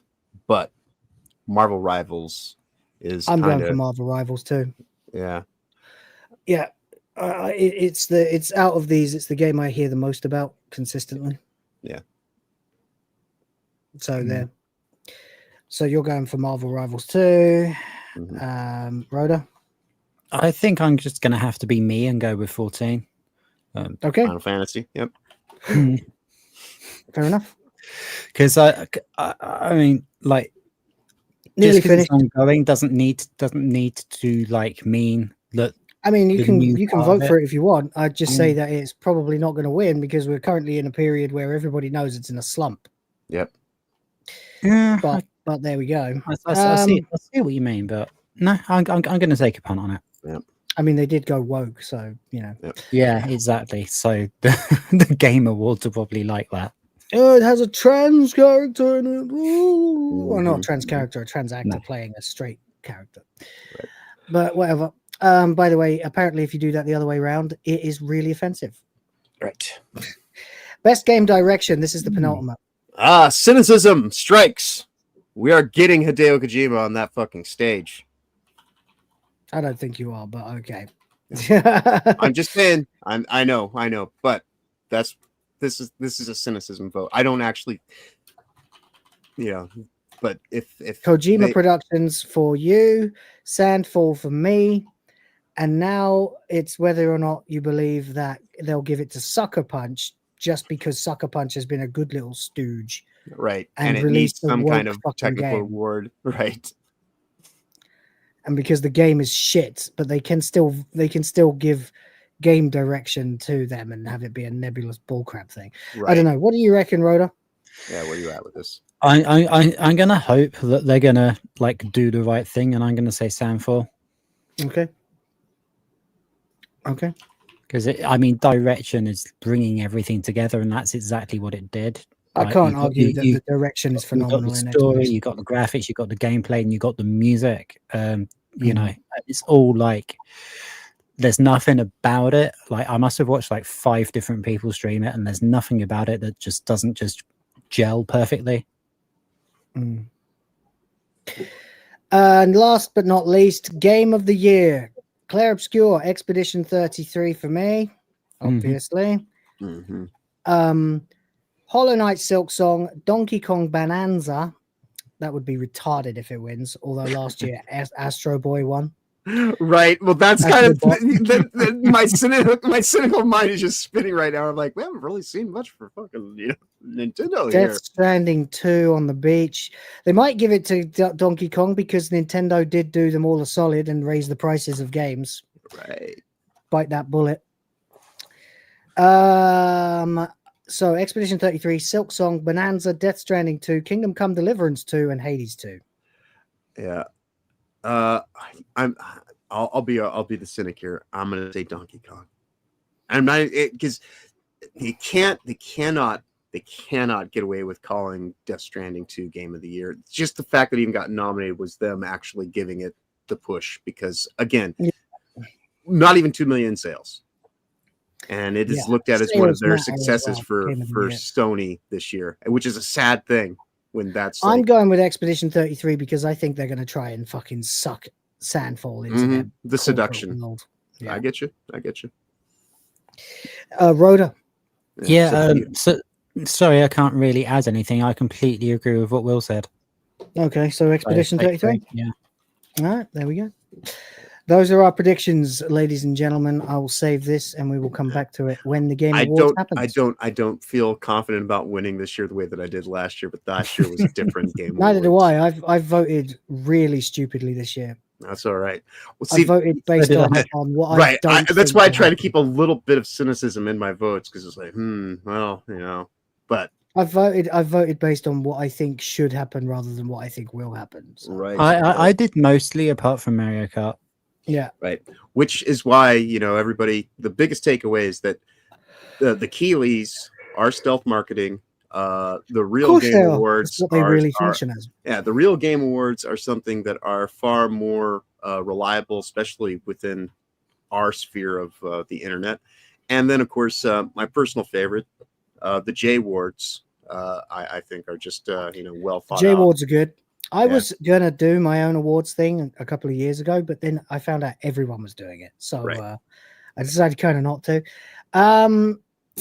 The real Game Awards, I am a member. I am a paid member, so I should be able to nominate and vote. But there you go. I don't know. I don't see any categories yet for us to. Oh, no, wait. Yeah, there we go. The nominations are now open. Cool. That's good. So we can look at the nominations for games that are coming in. Not yet. It's still nomination time. Cool. I didn't know that. I'm going to go through my fucking phone later and go through and vote and nominate loads and loads of games. Cool. That's good to know. Right. That's it then, chat. Thank you. That's the end. That's the end of the show. We're done. Well, this was a nice alternative to a furious rank. Yeah. A furious bet. Predict. Predict. I don't fucking know. But there you go. Anyway, that's it. It was a fancy bet. No boobies today. Oh well. Rhoda, would you like to give us an outro, please? Yeah, okay. I'm not entirely sure what's going to happen because, like, I mean, I know I've rallied on like a trooper here, but I am actually still pretty sick, so I may or may not stream this evening, depending on whether I just want to lie down and be in a dark room. Are you still planning on doing your big stream tomorrow? Huh? Are you still planning on doing your big stream tomorrow? Because it might be wise to save yourself and get your strength up because I don't know how long you're thinking tomorrow's going to go. But anyway, I only have a short shift tomorrow, so I'll be in chat for hyperdrive time, and if we hit goal, I'll be available for Jackbox and all that. Not likely. I don't know. What is it? 16 we need? Yeah, maybe. We'll see. If people would stop having stupid arguments in this. That, obviously, Thursday, I do need to say something about Thursday. Unfortunately, I've got a late shift. I'll still be here, but I will only be able to do the first 2.5 hours if we go long, because I'll have to piss off and go to work. Fair enough. Yeah, you do sound at least at 80% as compared to yesterday, where you sound closer to 20. Oh, I'm a lot better than I was yesterday. Yeah. So it's kind of like about 11 o'clock this morning. It's 5 p.m. now. 11 o'clock this morning, I started to feel better. So, yeah. Apart from that, just fantastic to be able to hang out again. Like everyone in chat, people donating and all that kind of thing. And you guys having me. I really appreciate it all. And it's just been a really, really good fun time. Especially laughing at all the the crap about Zegler and all that, and man. I'm just felting of fucking Hunter Schafer, that what is he hunting for? What is he hunting with? So just cheers everyone, and just stay cool, look after each other, and yeah, cool. I had something really cool to say, and it fell out of my head at the last minute. Well, Shit happens. Yeah. I'm sure you'll remember it at just the wrong moment later. Yeah, probably in the credits. I'll type it in the credits. That'll be it. John, Let's Ministry of see. Darkness. Right. It is Tuesday. So Toasty and I are going to be doing a stream this evening. She does have all of her tech back up and running. We missed out on Sunday because she had a tech issue, but has now gotten the cable replaced. So we are definitely good to go this evening. We will be doing part 2 of Stephen Crowder's most recent debate, Change My Mind, about illegal immigration. The first part we did last Thursday was really quite something. So I can only imagine what kind of woke tard we're going to encounter in this evening's section. And of course, you can always find me there with Toasty throughout the week, starting at 8 p.m. Eastern at let's see, Sundays, Tuesdays, Thursdays, and Fridays, of course, throughout the week. And then we'll be back here again Thursday, most definitely, possibly tomorrow, depending on if people have the will of the demand to have some Jackbox games. And you know, we're always here, as everybody knows who watches the show, especially this late into it. Sundays, Tuesdays, and Thursdays, we do the thing. And whenever the random game streams happen. But the weekend, we are back on again this weekend. So I'm going to be doing some production work stuff as well for Heavenly Jester. Starting off on Saturday morning, of course, at 11 a.m. Eastern, we do the Weekend Culture. Do that over on Honey Badger Arcade, which you can find here on YouTube or Rumble.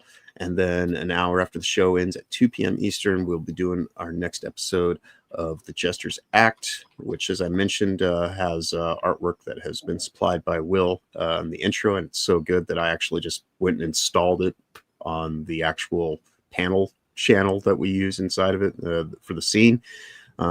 Since Jester doesn't have his avatar yet, I figure it gives it a little bit more something like a focal point. Not quite sure we're going to be talking about just yet. I need to get a hold of him today and figure out what I need to start making for thumbnail art probably tomorrow. But thank you, everybody, you know, who has taken the last 3 hours of your time to hang out with us and rip on Cloudflare for all of its fuck ups this morning. And just this was actually like a really great show today, even though, you know, would be nice to see some boobies. It is at least nice to see everybody active in the chat. So you are definitely, you know, a quality audience. We enjoy spending every moment that we can with you guys.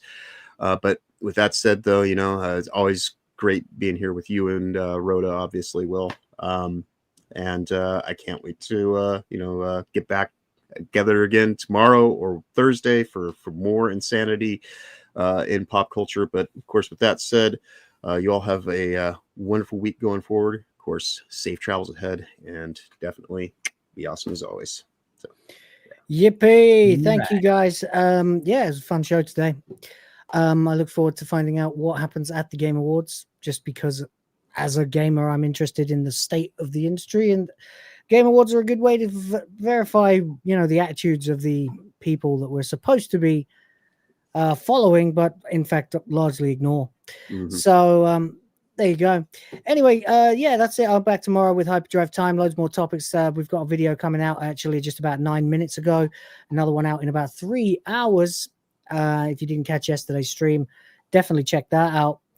And that's it. Yeah, thank you very much to Catzilla, St. Hugo, Catzilla again, James Arperis, Rhoda, Furious Dan, Skibbity, and Jeremiah.